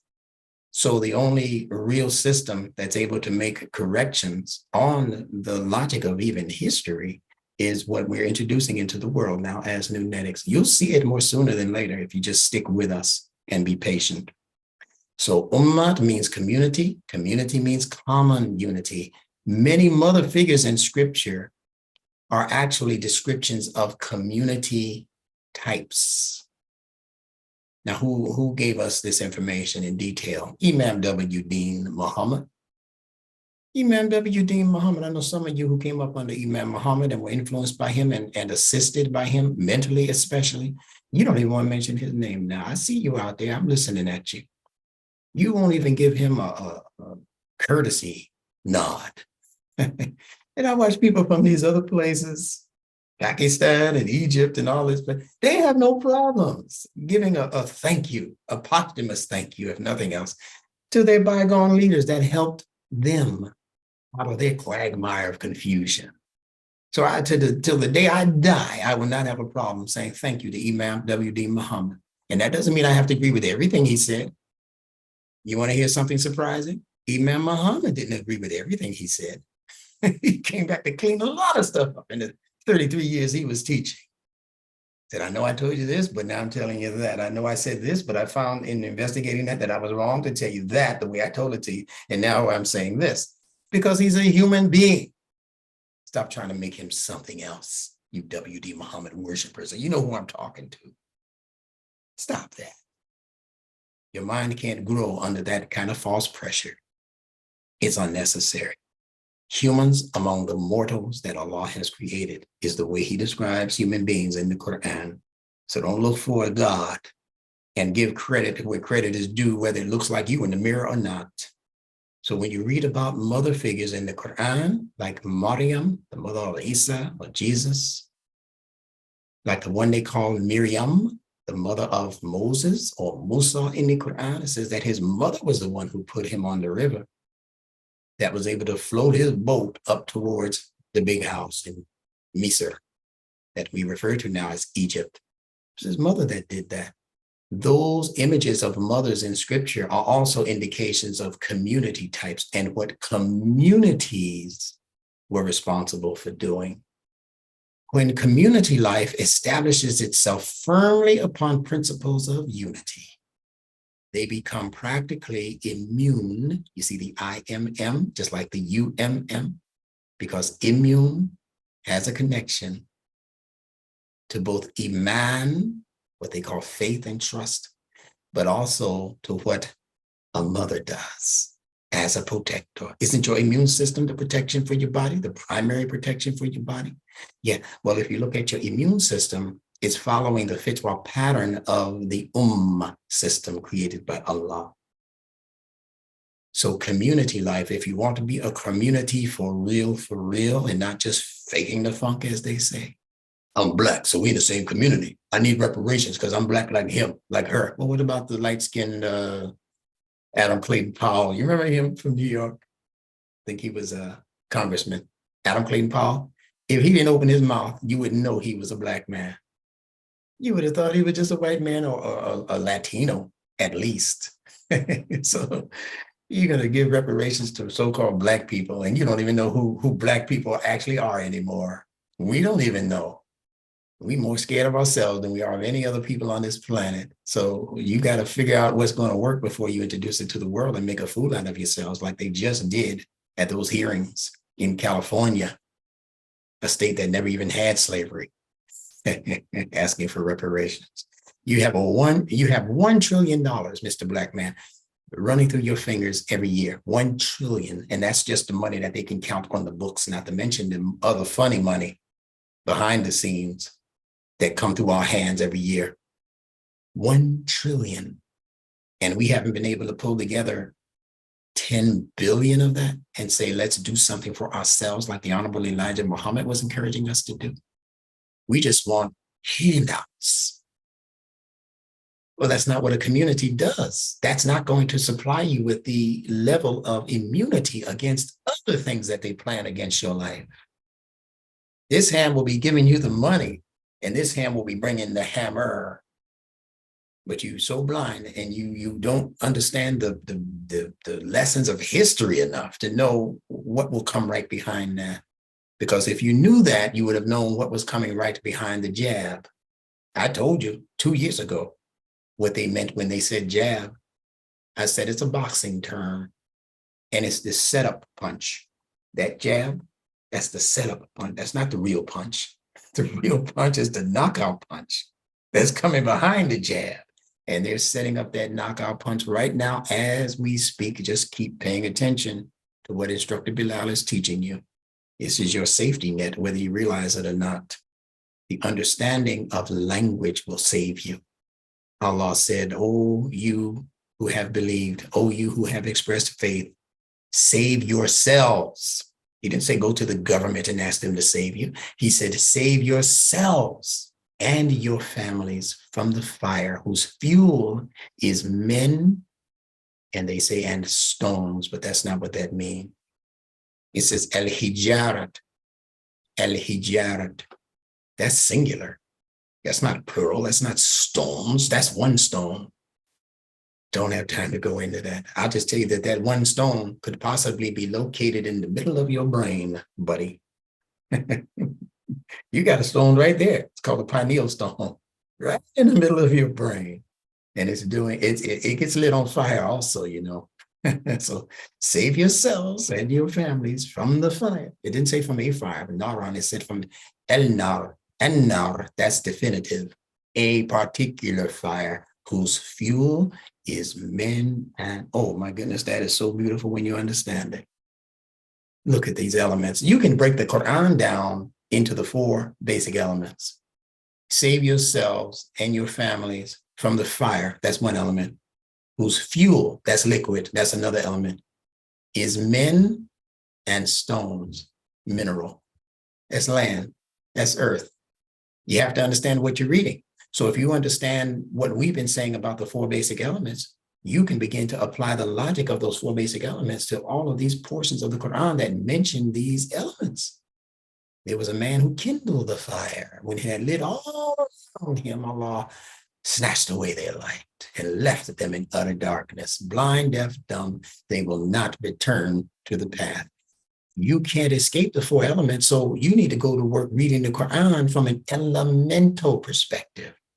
When Allah speaks about the ruh, they call it the spirit. That's from the word rihun. Rihun, that means wind, air. That's an element. So if you know what air does as an element, you can then apply the logic of that purpose that Allah created for that thing and put it right. It'll be retrofitted right into that ayat. If you know what air does. You created me min nar, so said Iblis, and you created him min tin. See, another two elements. You created him from fire. You created me from fire. That's one element. And you created him from clay. That's earth. Another element. If you know what these elements are doing, according to what I've been giving to you for the past 10 years now, at least, then you can say, okay, I know the earth responds in this particular way to these circumstances, and fire responds in a different way to these other circumstances. And if you want to do away with Iblis, and you know Iblis is created from fire, then you have to look for how to contain a fire. So now study the fireplace and what it does. Do you want to completely eradicate the fire? Not necessarily. But if you want to put the fire out, what do you need? Some people might say water. Well, there's water in Adam's creation, wet clay. That's why he's so afraid of Adam, because he knows Adam has the element necessary to put his ass out, excuse the expression. But there's also another secret hiding there. When he said, you created me from nar and you created him from tin, that wasn't Allah speaking, explaining to you the constitution of both of those creatures. That was Iblis speaking. And you know, Iblis is not going to give away the secret of how to put his fire out. The secret is either water, which we know he can't even get next to, but he thrives off of oxygen, air. You can't have a fire without air. You rob it of its air, put a bowl over that flame, and deprive it of its air, its oxygen content, and the fire goes out immediately. Iblis knows that. So he doesn't want you to come at him with what air represents. And remember, the ruh is related to the rih, and the rih is wind and air. So if you come at him with a fully developed ruh, oh man, Iblis says, no, ain't no competition. I'm teaching you some heavy science today. And I have to laugh and smile in between so you can take your medicine and it'll go down smoothly. So community life is what we're talking about now. And the word for community, ummat, comes from the word for mother, And we're talking about the principles that establish community life being founded, if that's a word, upon unity. There has to be unity in order for there to be community. And once you gain that unity, even if it's just the unity of your individual family, you become immune to so many influences which will attempt to disintegrate you, to take your integrated composition and disunite it. That's disintegrate, pull it apart at the vital seams. There's a family right now that I had the pleasure of meeting a couple of weeks ago in Atlanta, Yusuf Ali and his family. A man who sought years ago to establish himself as a true human on this earth and has been working hard at it, I think since he was age 14. He's 67 now, just a few years older than me. And he is probably the most financially successful individual in the association of Imam W.D. Muhammad. I pray that he forgive me if I need it for putting that part of his business out, but I don't think it's a secret. I think it's a boost, when you ask me, for people who have been sitting around looking for the way in which we are to be successful post the WD. You don't need an individual leader in front of you to be successful. How are you going to need all these things and you have Allah and you have Allah's word in the Quran, but you still need people? You have Muhammad as your example, human example. You got all the prophets and messengers in the scriptures, and they're your examples. But now you're still waiting on a Mahdi. You're still waiting on a savior. And when Allah clearly said, I repeat, O you who expressed faith, save yourselves and your family. He didn't say Jesus was coming back to get you. He didn't say the Mahdi would be here to rescue you. He said, if he said, save yourself and your families, that means Allah put the potential within your life to be your own savior. The word mother is from the word matter, And matter is the source material for all created things, both invisible as well as visible. And we're going to go a little bit deeper now. I hope you can stand it. Keep your goggles and your flippers close by. I mentioned to you weeks ago that the word universe is actually from the Sanskrit word yoni. Yoni. So the universe is really a yoni-verse. And what is a yoni? A yoni is a vulva. Now we're going into some biology 101. Yoni, Y-O-N-I, is a vulva, V-U-L-V-A, not a Volvo. It's not an automobile. A vulva. And a vulva is a womb, W-O-M, silent B. When you look at yoni, it's a combination, if we're using the Arabic language to express it, it's a combination of the letters ya, which is the last letter in the alphabet, and the letter nun. Yoni, ya, nun. What is ya? Ya means expression, to stretch forth. You even see in the English capital letter Y how it's really a person standing up and stretching out their arms like this. That's your Y. Stretching forth, allowing the potential in you to manifest and express itself. Now, what's being expressed? The nun. What is the nun? The seed's potential, that ideation we spoke about earlier.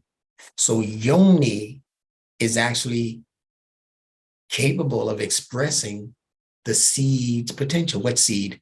The male seed, the sperm. If it falls on a stone, no production. If it falls into the female's vulva area, possible production.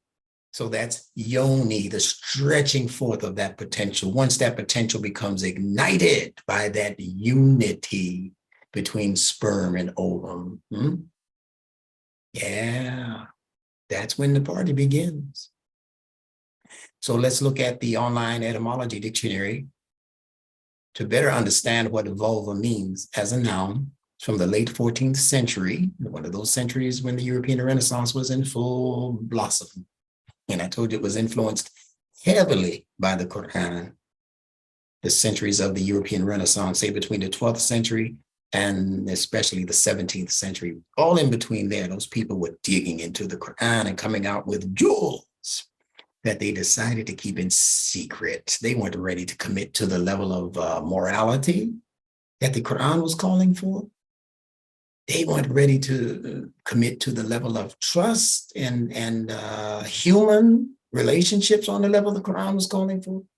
So they decided to just keep it to themselves and go underground with it. And it was that underground movement among some Europeans that produced the Masons, the Freemasons, and also the Shriners who practice Islam in secret, if you didn't know that.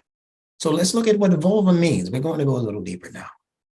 It means womb, female sexual organ. Perhaps literally, it means a wrapper. Not like you hip hop guys. Don't get it confused. As they say, don't get it twisted. One of the meanings for vulva is twist. You see it? It means to turn, to twist, to roll, and to revolve. Listen to this next one. Also, vulva means to turn over in the mind. Now, who is that distant voice in 1975 that I heard say that the meaning for the word woman was womb of mind, with man being mind? He said womb, vulva of mind. And what is this saying here from the dictionary?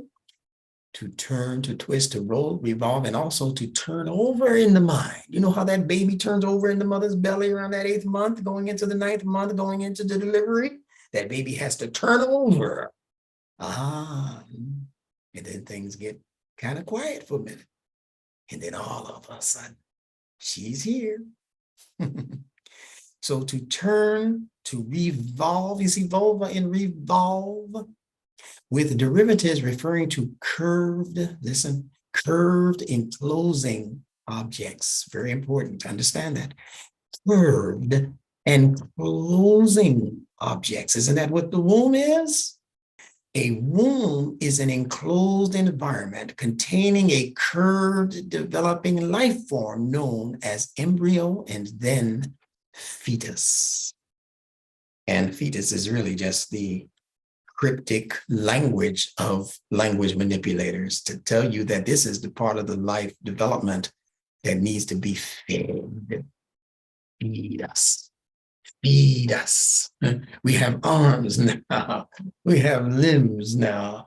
You know, when we were an embryo, we didn't have all of that. We were around here looking like a tadpole. But now that we are feed us, you need to feed us. Let's see, that's the satire that they make among themselves to keep themselves occupied. They can't tell the common people that because we'll come into the same level of wisdom that they have, and they don't want that. They want you to remain dummies under their control. So they keep these cryptic meanings and messages for language within their circle, and they feed us the poison stuff, the stuff that it doesn't make a difference whether they teach it to us or don't teach it to us. We're not going to gain any real increase in our human qualities by chewing on that other stuff that they're feeding us through the radio, through the television, through the magazines, through the newspapers. That's fluff. So the embryo is a fetus in utero at an early stage of development. Again, from the mid 14th century, from medieval Latin embryo, properly embryon, from the Greek embryon, a young one. In Homer, it meant a young animal embryo. Later, fruit of the womb. Literally, listen carefully, it means that which grows, meaning that which takes on expansion. From an assimilated form of en, which means in, from the Proto-Indo-European root en, which means in, and bryin. What does bryin mean? It means to swell or to be full. See, that's what happens to the embryo in gestation within the mother. She begins to swell, and her belly literally becomes more and more full. And I told you that the words in our language, English and Arabic, that begin with the BR or that have BR as essential consonants in their makeup, such as baraka, we were discussing, blessings, right? Baraka means to what? To carry goods that you have from over here, over there to the people who don't have it, so that you become somewhat empty of it, while the people who didn't have any of it become full. See, just like the BRIDGE, the bridge. You take yourself, your vehicle, or your family, whether you walk across or drive across the bridge. Now, the place you came from is empty of you, but the place you're going to now is full of your family members because of the BRIDGE, the bridge. And we can go on and on. Bring me some money. See, BR, bring. Bring is always coming from this point across to that point to deliver something to that point from this point. And you want to do it at that point because that point doesn't have it. See? So that's bridge, that's bring, that's barakat, that's all of those BR words. You can choose your own. So this BR word, briyin, means to swell or to be full. So what are you doing? You're filling up an area of the mother's belly that it did not previously have it. She was not pregnant with this life form. She wasn't privy to this magnificent gift called new life. And that's the BR doing that. So explore BR words in your English Arabic dictionary and find those words in the Quran and apply the logic as I'm giving it to you to those words. And you're going to find yourself reading the Quran on a level of, oh man, it's going to be so wonderful in your own head. What Allah brings you into as information. Because from that point, only Allah can teach you. I can't do anything more with you. I can only point the direction as a pointer. And then you have to go walking in that direction and discover things along the route for yourself. No good teacher tries to give you everything they know. You're not going to feel good if what you're taking from somebody else is word for word what they taught you. I don't care if you say Minister Louis Farrakhan is your teacher. Doesn't matter if you say Imam W.D. Muhammad is your teacher. If you take every single thing they've said and you didn't use your own brain to investigate that knowledge and that logic and those connections in the logic, you just parroted that person. You are no good for nothing. It's true. You're just a parrot. You're not what Imam Muhammad called for. He didn't call for parrots. I'm sure he knew that there were consonantal connections between his father's teacher's name or title, Fard, and the word parrot. F interchanges with P, like I told you. RT, parrot. In Farad, it's FRD. D interchanges with T. So Farad, as he pronounced it with 2 R's, just like the parrot has 2 R's in its word, parrot. He said his name was Farrod, Farad, the way he pronounced it. And everything he did was designed so that you would parrot him, beginning with the writing of the letter that gave you your X. And those of you who were in there, you know what I'm talking about. Those outside of that circle, don't worry about it. And then everybody wanted to look and sound like the most impressive of the major leaders at that time. People wanted to be like a Malcolm X, talk like Malcolm X, walk like a Malcolm X, dress like Malcolm X. Look at how everybody in the Nation of Islam dressed alike. Suits and bow ties or straight tie. Everybody, all of the males, they were parroting Elijah Muhammad's dress. And when you wrote the letter to get your ex, you had to write it exactly like Farad wrote his letter. You couldn't write it in your own handwriting. What does that tell you? They didn't want you to be your own person at that time. You were in utero. You were in development within the womb of his language environment. And you needed to be born out of that womb so that you could efficiently function on the evolutionary side of your development. On that side in the womb, you were on the involutionary side. The Nation of Islam was involution. When Imam Muhammad introduced the Quran to you, that's when you took on evolution. So look at this depiction of the baby curved in the womb. You see that? The Quranic word qarib means to be close or to be nearby. And it is also consonantally connected to the Arabic word qalb, Q-A-L-B. And we all know by now that the L and the R are interchangeable consonants. In fact, they're the only 2 interchangeable consonants with each other. The L and the R, because your tongue has to go to the top palate in order to pronounce both of those sounds. R, your tongue has to go up and trickle or tickle, if you will, the top palate. R. Ruffles have ridges, right? Like the Spanish R. And to pronounce the letter L, your tongue has to go up and become magnetized to the palate. L, but the same space, same place.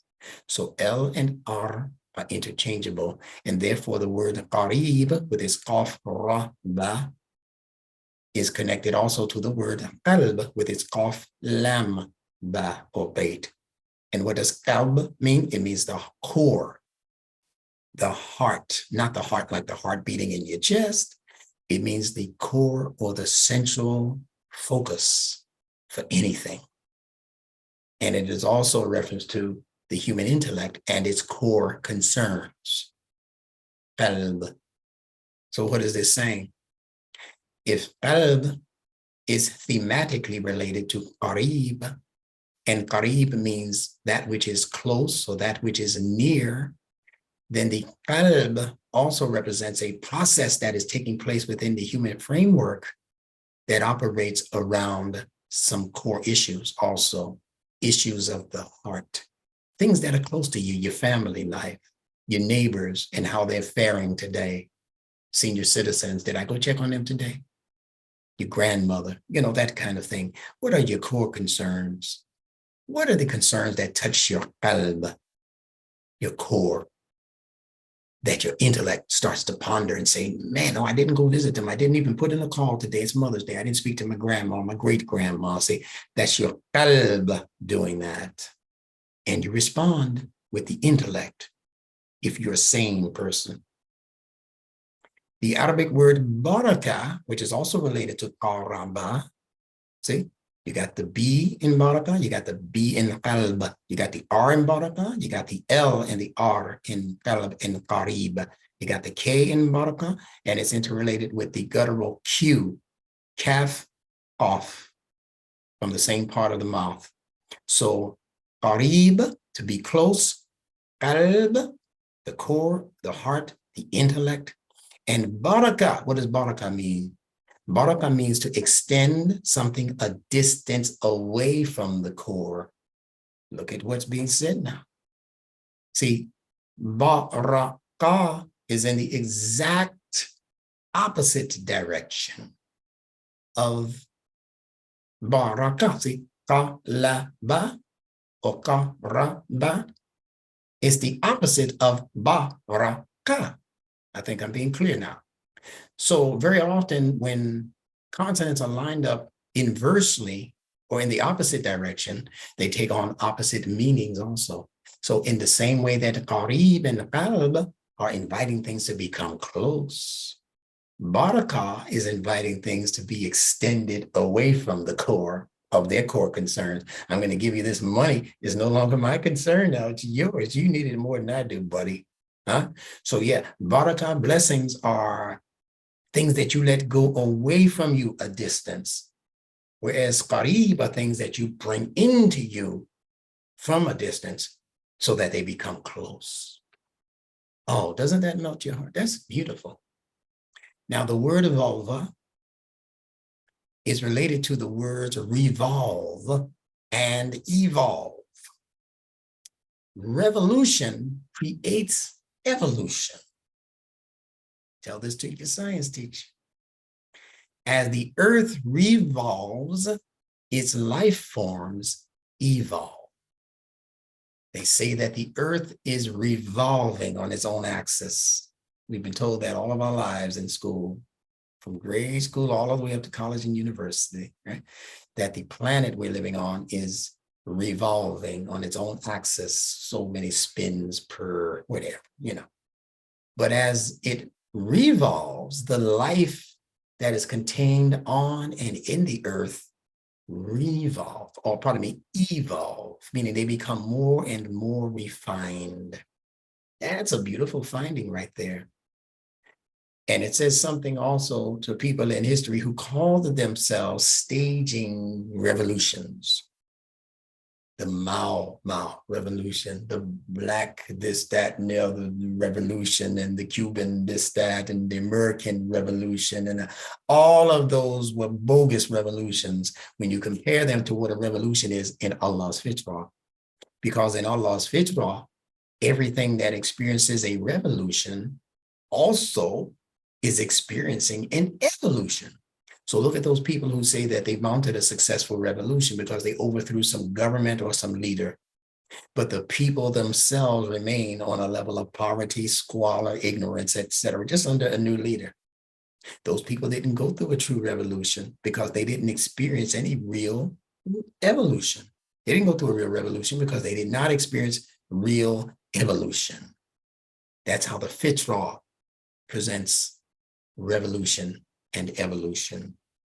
Now look at that word revolve and look at that word evolve, and you see right in the middle of those words is VOL, because the end result of revolution and evolution is that they are processes that create volume, VOLUME, which is increase. So your revolution produces an evolution that at the end of the day presents you with more volume, measurable content and context and substance, measurable. The letter M that you're looking at in volume alludes to measurement. So it doesn't only mean water and those other things I've described to you. If you study the NuNetics book carefully, you're going to see that it also represents measurements. You say, well, how can it mean water and measurement? Well, find me any amount of water that's not measurable.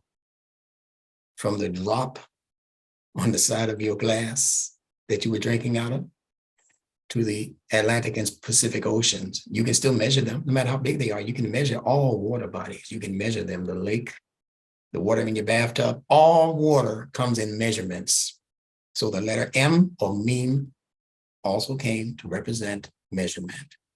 So everywhere you see the letter M in any word, no matter what the language, I want you to start thinking about how it presents itself as a measurement. So you see it in the word human, see, all human forms, you see it in the word form, because a form is measurable. A human or a man in and of itself is a measurable quantity.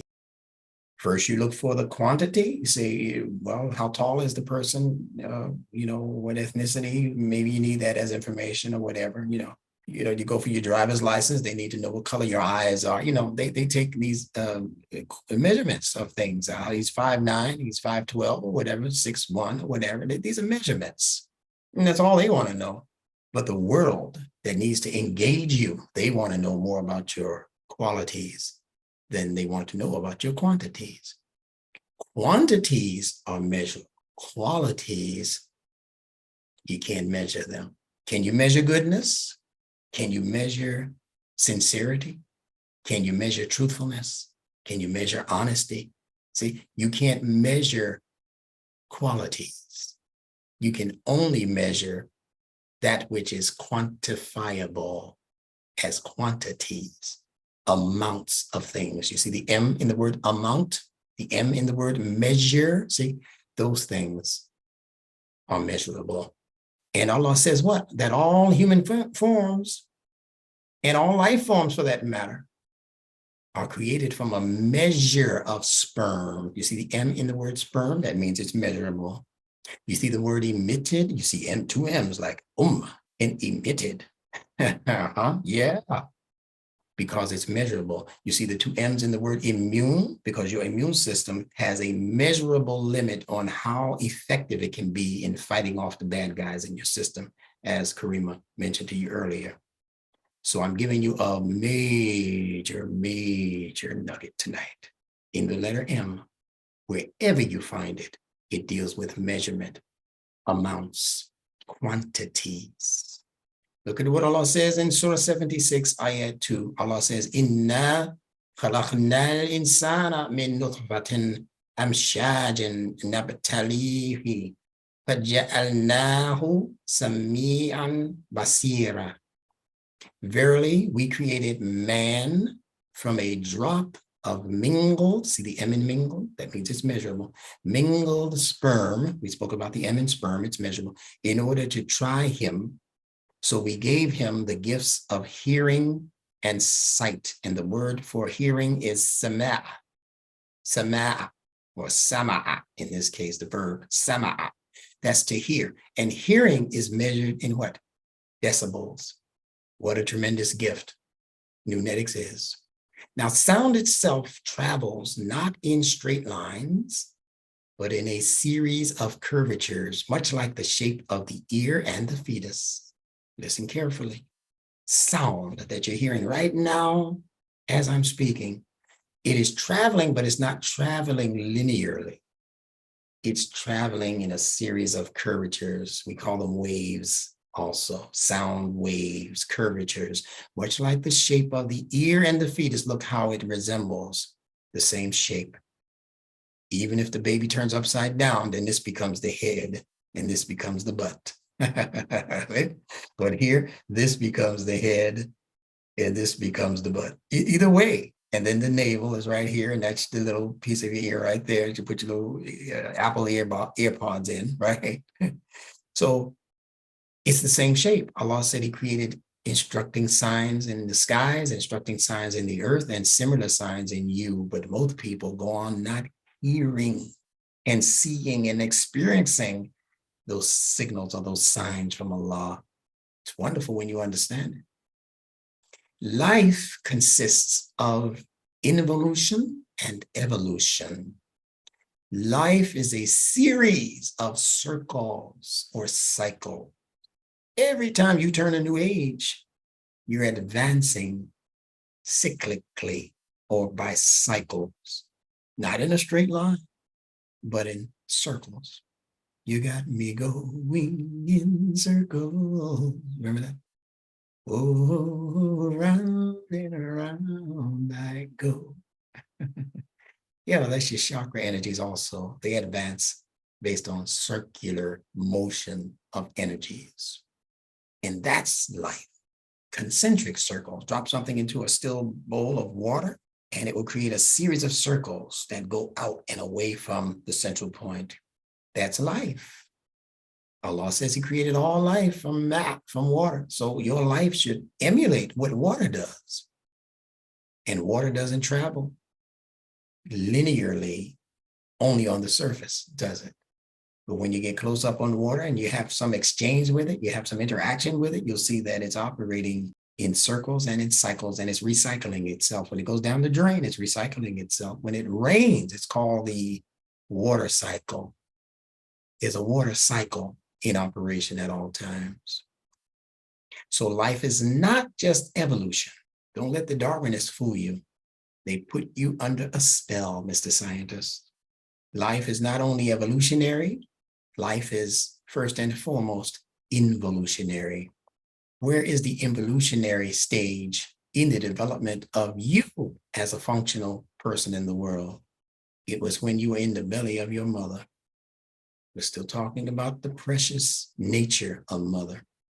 That's where human involution takes place. It's the process of enveloping all of the quantities necessary for you to function out here, outside of her body.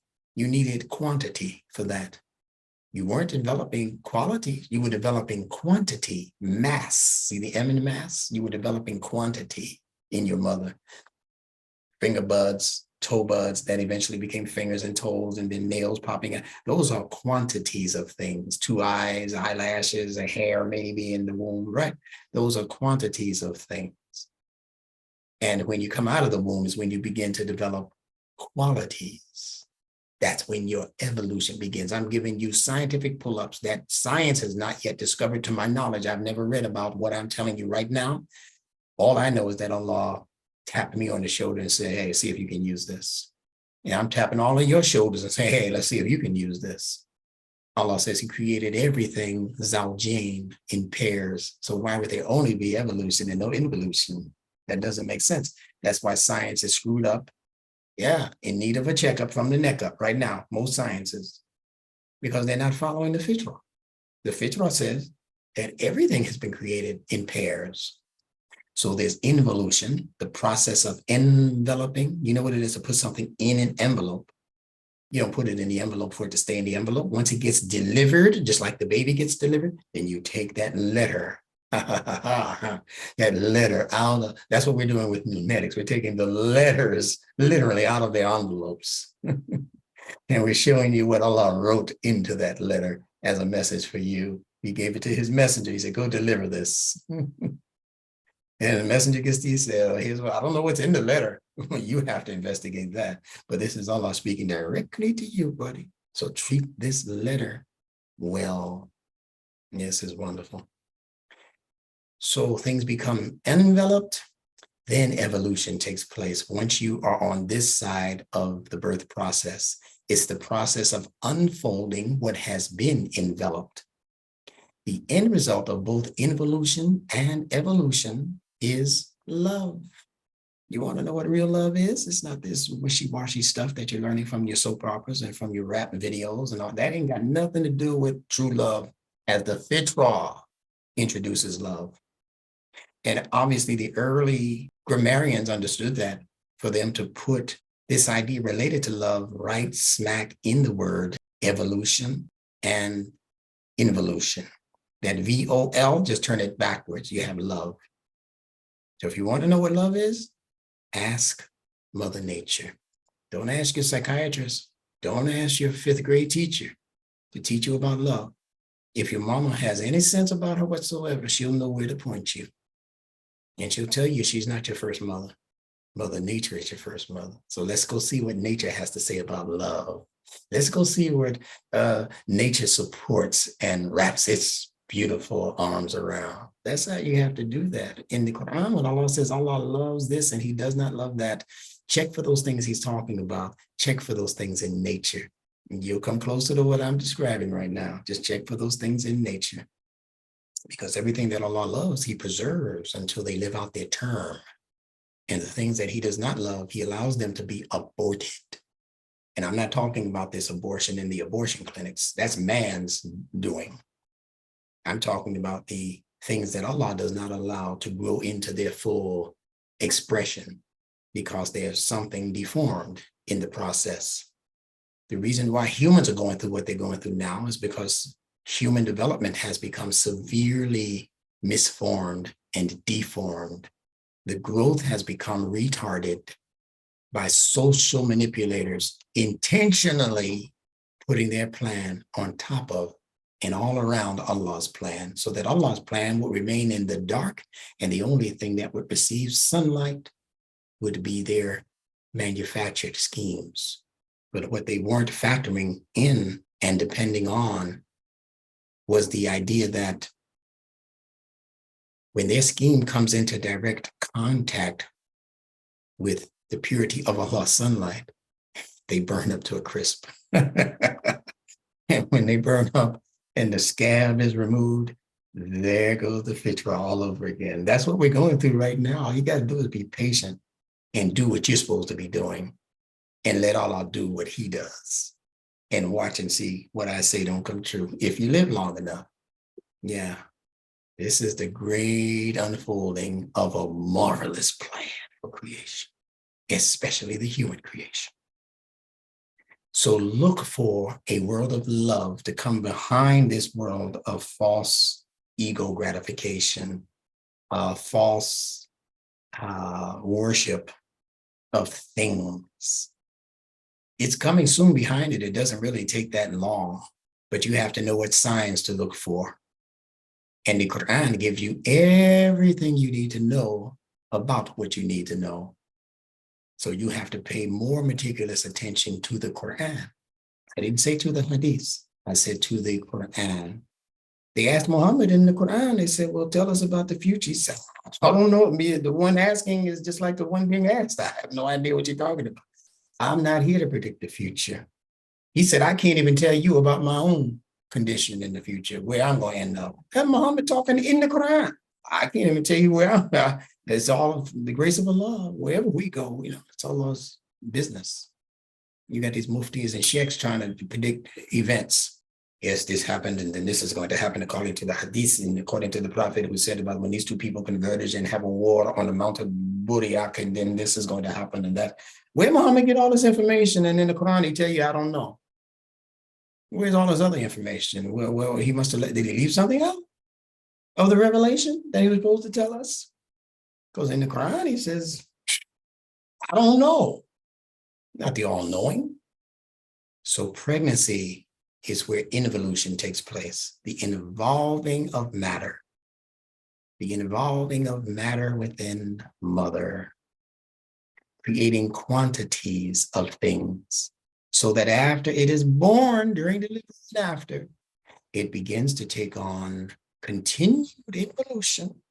Things are still beginning to appear, hair if there was none, and other things that you didn't have, color vision, that kind of thing. You're born with basically black and white vision. So you're still going through a process of involution when you cross the threshold of your mother's womb, is the point. It's not like a cutoff point where involution stops and then immediately upon the 10th month, evolution. No, there's a cusp, just like there are with the seasons. There's a threshold that you have to experience where you're experiencing some of one and also some of the other. And that happens, believe it or not, through your entire life. You're still going through involution, but it's not on the level of your material body that's being developed or involved. It's the internal life now that is going through the involution as the physical body continues to go through its evolution.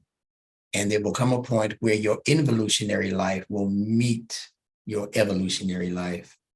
And the evolutionary life will take over from there and deliver you and I, inshallah, into Jannah. That's the process. But if you don't become involved, you'll never, ever become evolved.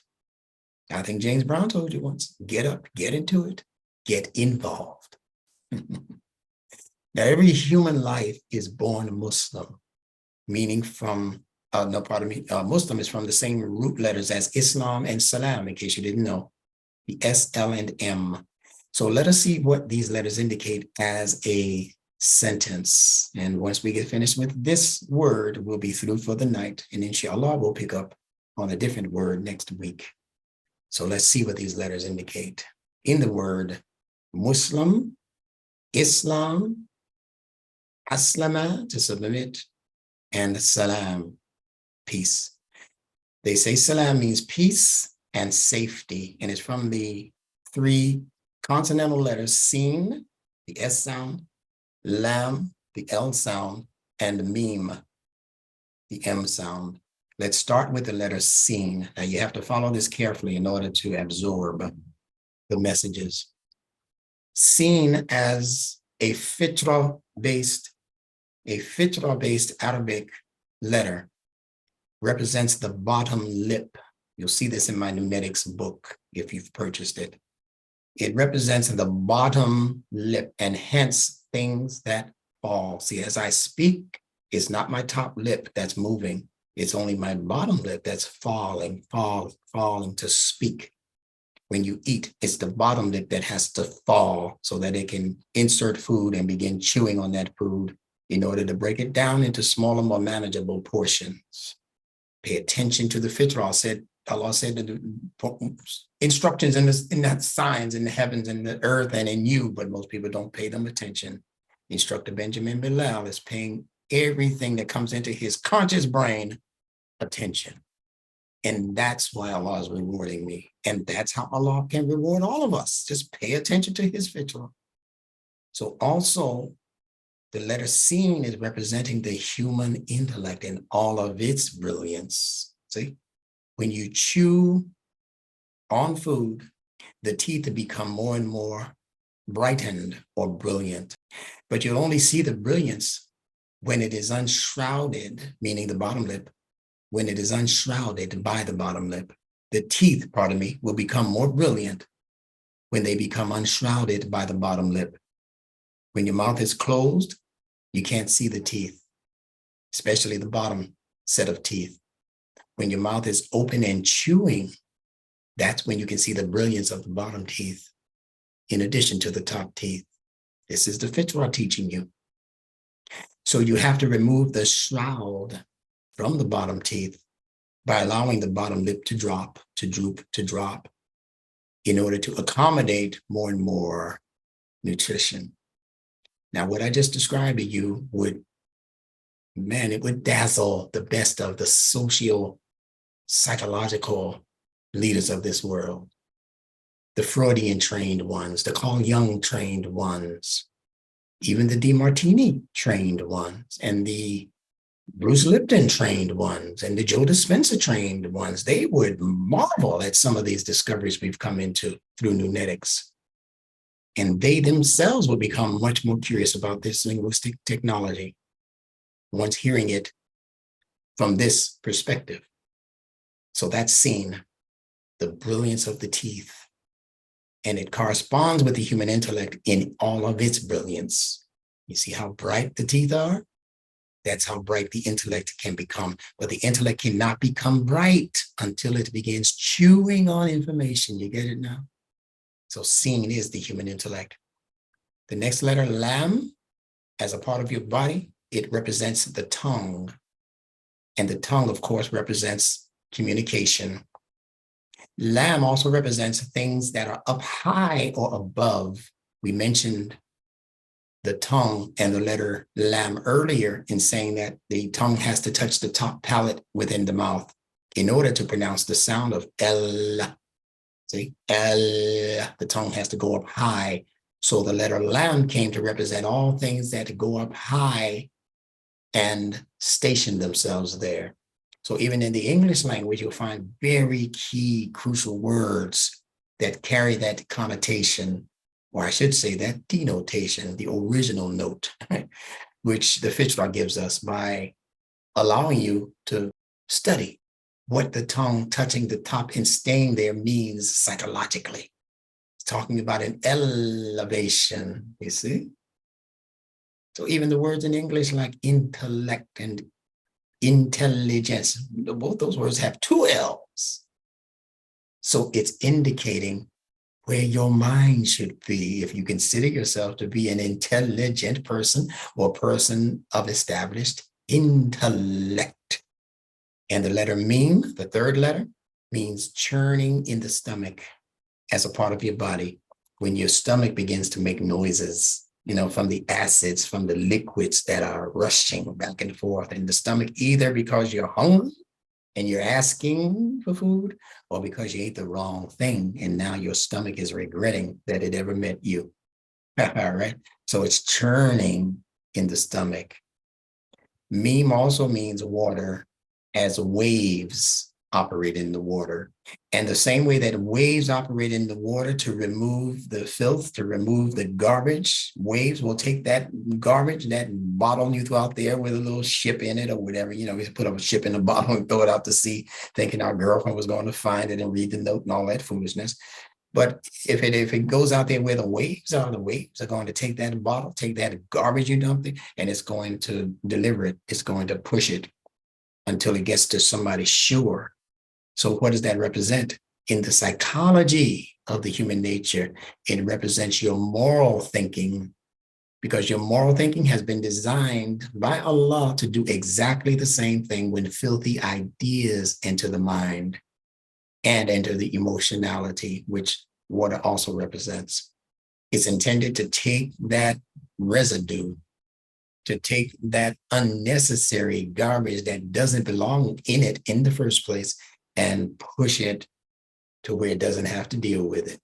That's what your moral scrutiny does when you look at a thing, not for its wealth gaining capacities, but you look at something for how it's going to affect your moral judgment, how it's going to affect your ethics, how it's going to make you and your family look if you do this thing and you know it's the wrong thing, the criminal thing, and get caught. So that's moral scrutiny. Yeah, it's going to make me a lot of money, but it's going to bring a lot of shame to me and my family, maybe for generations, if I do this thing that you're talking about doing. Study the brothers of Yusuf in the Quran, and you'll see exactly what I'm talking about. They said, let us do this bad thing now, and then we'll repent for it later. Let's throw our brother in the well. He could even die. We don't care, as long as he doesn't gain the favor of our father, of our dad. Boys wasn't in the mother that much, were they? And there were no mothers there among the brothers of Yusuf. She couldn't even tell me her name, could she? That's how important mothers are.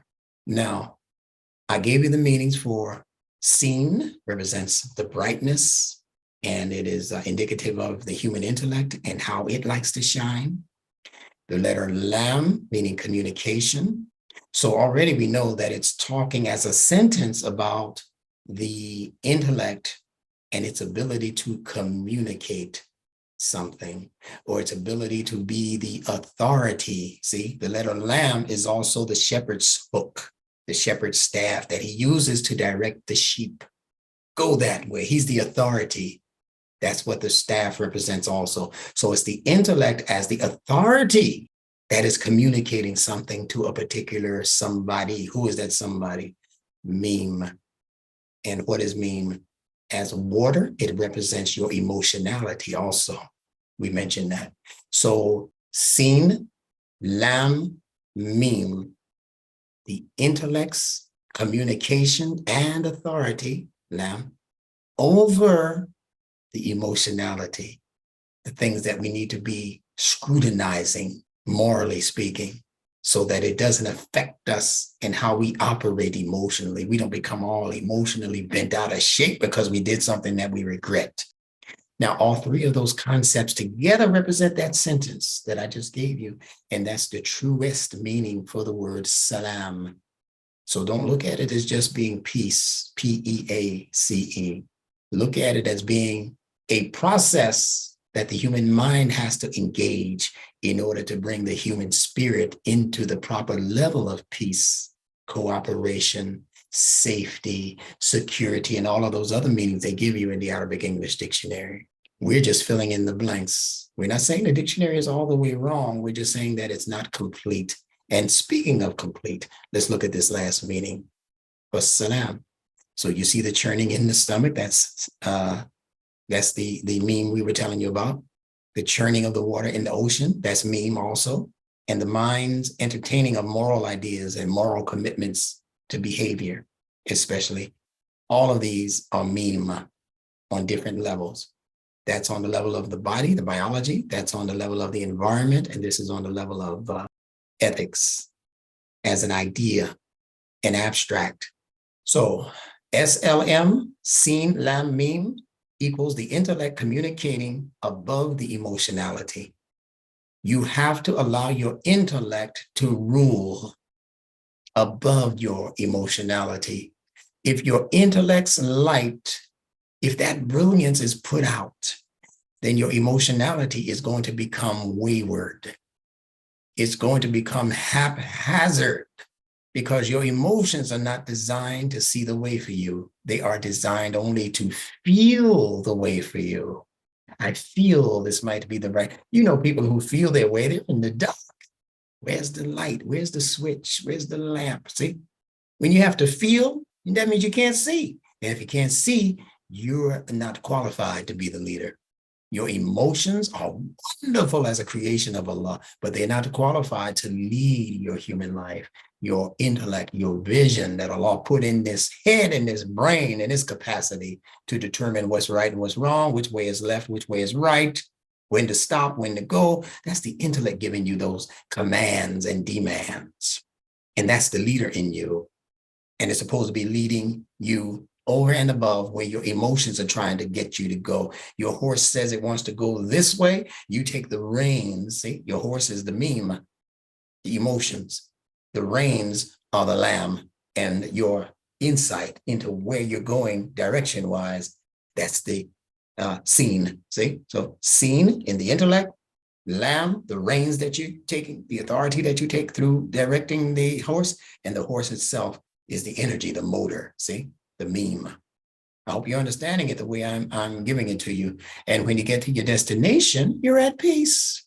If you end up in enemy territory because you let the horse go where it wanted to go, well, you're not in peace, not quite. You get off the horse, you tie it up, or else you come out and the horse will be doing its own thing. Like the Isley brothers were trying to tell the horse to do. It's your thing, do what you want to do. I can't tell you who to sock it to. And your horse is all the way down the field looking for lady horse. And you trying to get home. It don't work like that, right?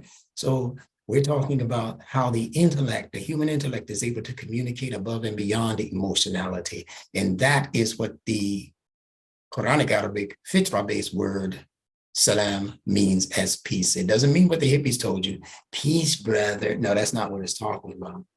Salama, the verb that gives us salam in Islam, salama also means to become complete or whole. This is the part that they don't teach you in the madrasa. They should. And I think if they knew it, they would. Salama also means, and it's in the Lane's lexicon and the dictionary of the Holy Quran and all of these other places. I know how they miss it, because when you go to those definitions, they put peace first as though that's the first meaning for the word. That peace is not the first meaning for salama.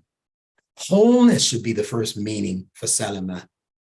What did Allah say to the creation when it was in so-called chaos? He said, come ye together. See, that's unity, that's wholeness. Huh? Come ye together willingly or unwillingly. And the creation said, we come willingly. That's when things became at peace. So peace didn't come first. Togetherness, wholeness, composite life came first. So if you want to have peace in your house, you had better learn the techniques that will bring you closer and closer to unity in that house, because you won't have no peace until there's cooperation and wholeness and oneness, communication, community, unity. Common unity is going to bring your community into peace. You got issues in your community now, it's because you're not following this fitra-based process that we're outlining for you. So when we wish each other salams, Salamun Alaykum, we are asking Allah to grant the person's life not only peace, but completeness. Salaam Alaykum means may completeness be upon you and your life. in all of you. Completeness, not just peace. And you'll be better off thinking that as you're giving that greeting to people. I'm wishing your life will come together as Allah intended for it to come together. I'm wishing that you wouldn't be so disintegrated as a life form. I'm wishing that your intellect can learn to put your emotions back in check. See, that's the real thing you're asking for when you say Salaam Alaykum. I'm hoping you can get control of your instincts and stop chasing everything that has a skirt out here. You know, come on, son, get your instincts back together so that your instincts don't take your emotions all wayward, all out in the left field somewhere where we're going to find your intellect sleeping on the job. Don't do that. Bring all of those forms back into conformity, son or daughter. Stop opening your legs to every dude that you think looks like some Billy D. Williams type or whatever. And she don't even know who Billy D. Williams is, does she? You know, name some rapper or somebody, you know, who she thinks is fine. You can't be out here chasing boys because they look like Snoop Dogg or, you know, whatever. You know, it's crazy. But that's what this world has conditioned us for. And that has been our downfall. And we have to come out of that malaise. It's an illness. It's a sickness. So if we're wanting peace, we got to act like it. We have to move like we want some peace. So a complete life entails bringing together the mind, the heart, and the spirit as a holistic composite. Not just the mind. You can't just have it together intellectually. You can't just have it together in the love department or in the sex department, in the emotional department. You have to also have all of those three working together as a composite, a holistic composite. That's when you'll have peace in your life. So there are 7 ways to cleanse your aura, and you can run this back in the replay and write these down. You don't have to do it right now. This is from some website. I didn't capture the name of the website, but I thought it was good information. 7 ways to cleanse your aura. Now, you might not know what an aura is, but your aura are the protecting spiritual fields that Allah has invested in every human being. You don't know what your aura is because they don't teach you that in public school or private school. You don't know what your Taurus field energies are because they don't teach that to you in public or private school. But they teach it all day long in Allah's scriptures, Bible and the Quran. Torah, all of these books teach on these auras and chakras.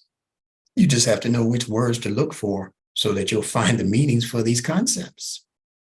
And if you follow my system of NuNetics, identifying words based on their consonantal connections, these will become easy for you. 1, 2, 3, baby.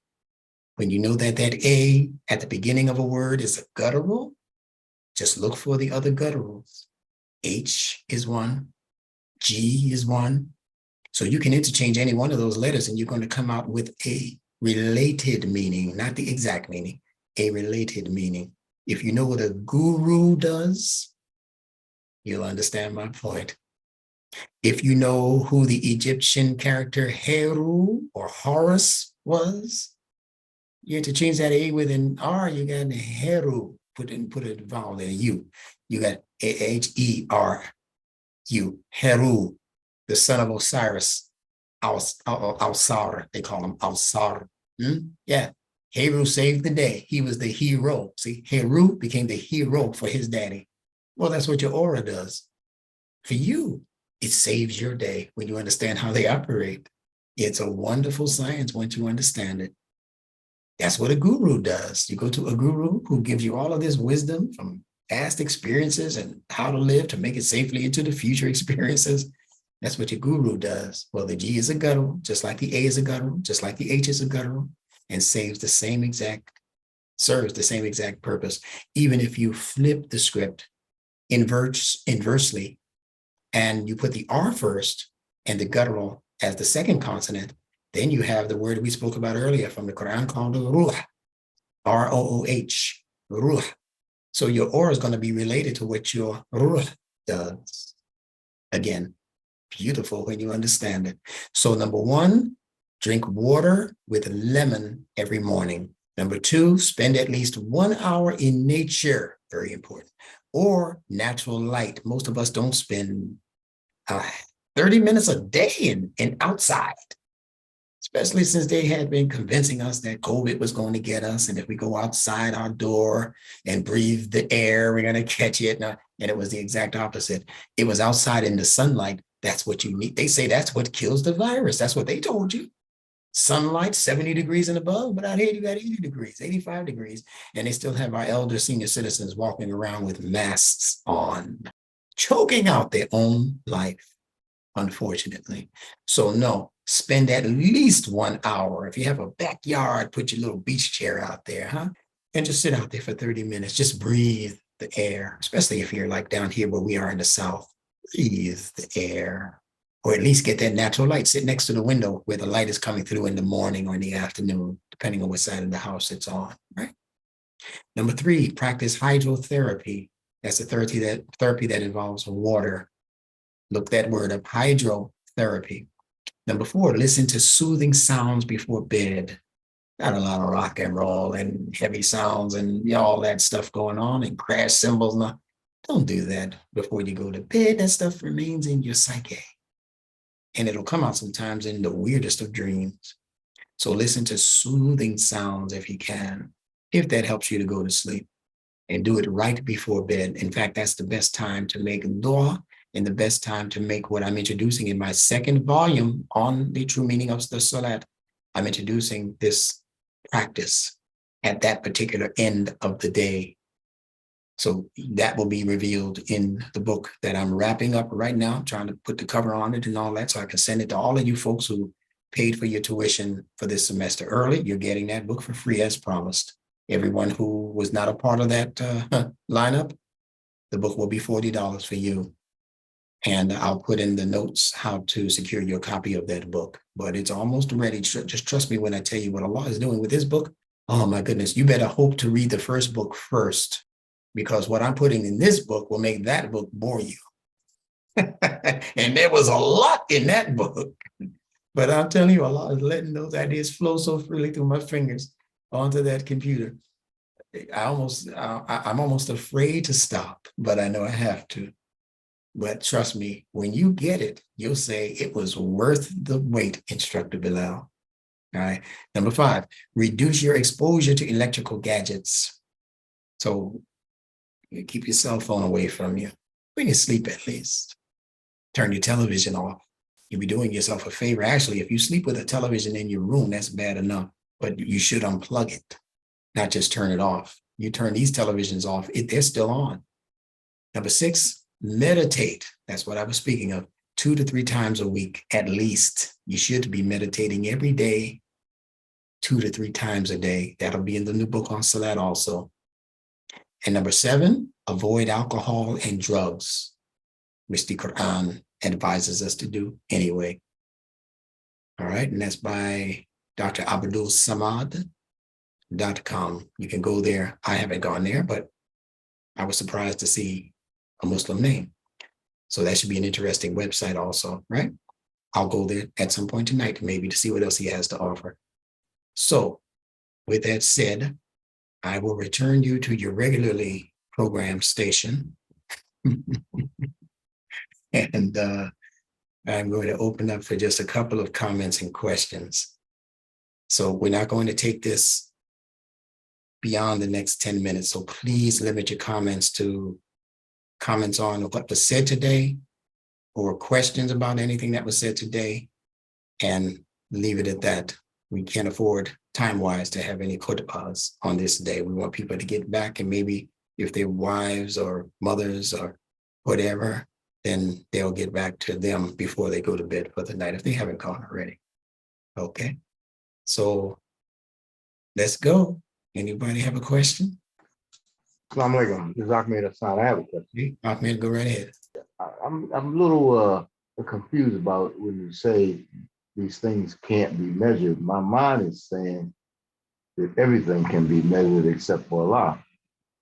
It depends on what are we going to use as a measurement. But since we're human, it seems to me we can put a quantity or a level or something on anything we want. It seems to me, but I'm just saying. Mm-hmm. So that would be a wonderful scientific discovery. I would say take any minor quality and go to work. Bring us back your scientific findings. And start with you. Start with trying to measure goodness. That's an abstract. Measure goodness in your own self and say, give it a scale of between 1 and 10. Now, you might come back with 7 one day, but the very next day, you might come back with 10. And then the next day, depending on how you feel or what you might have done that you shouldn't have done, you might come back with 2. So even if you try to measure abstract qualities, it's going to fluctuate so much and so often that you'll come back and say, hey, no use in me trying to measure quality. And I'm going to stick to trying to measure quantity. That's easier. That's not going to change. Okay. Okay. Yeah, you can try. I understand your point. But trust me when I tell you, there are some things that for the human being and the human brain are absolutely immeasurable. It doesn't mean it doesn't have a limit. It only means that your human brain hasn't been retrofitted to discover that, at least not yet. Yes, okay. In the future, if it does, maybe we'll have to make up a whole new word for it. Yeah, okay. Yeah, so you might be on to something. Maybe, inshallah. Thank you, thank you. All right, my brother. Appreciate you every time. All right. Anyone else, please, quickly. Or we're going to close out. I'm itching to get out of here. Salaam Alaikum. Alaikum salam. Yes, sir. Brother, when you first started speaking, I'm telling you, it got so good. Look like you can copy all my notes, brother. Everything I thought I wanted to say, you were saying it. That's a good sign. That happens with a lot of you. A lot of you. Yes, sir. Yeah. That's how we were doing. That's a beautiful sign. Yes, sir. You know how often I told y'all that I get started and you guys chip in and chirp in and say something. And I say, you must have been peeking at my notes, man. How did you know I was going to teach on that today? Yeah, that's great. So thank you for that. Waluddin, you had something to say? Just Salaam Alaykum. Alaikum salam. Yeah. And that's enough said, if there's nothing else to say. And this brother you all are looking at right now, Waluddin, along with William Safir, man, we're making such progress. We can't even tell you about it yet. Just suffice it to say that we are working in areas that Allah is opening up for us. And it'll probably be one of those things that proves my point that you can't measure quality. Now, we're looking for the quantity right now. We're looking for things. We're looking for measurable things to build with. But once the building is constructed, it's like the building of the human body. You know, once the baby comes here, the first thing the doctor and the mother does is begin to count quantities of things. Okay, does he have 5 fingers on both hands? Okay, yeah, check. Does he have 2 eyes and a nose in the middle of his face and etc.? Yeah, he has that. Does he have? And once they finish checking for the quantities, then the qualities begin to develop and you can't measure them. How much does the baby love its mother when it first gets here? Can anybody answer that? You can't answer that. Yep. And even if you said, well, the baby loves the mother a lot. Okay, now why does the baby love the mother a lot? Because the mother is the feeding source? Probably. But you can't even prove that because it's a quality. And we have been given the ability by Allah to direct the flow of the quality in life. We can improve upon the quality of life in our own home. Wally and William and I and others there in Atlanta are improving upon the quality of life amongst people of education. Oh, NuNetics is going to take on a whole new level in just a couple of months from now. So I'm telling you, if you're on the NuNetics train, hold on to your seat and hold on to your ticket. If you use your ticket and somebody else comes who has a ticket, they might take your seat. That's how fast this train is moving. You got to be vetted to be on here now. This is not going to be a ride that everybody can take. Salaam Alaikum. Alaikum salam. Senior instructor or instructor senior or executive senior. I'm not sure how to call you.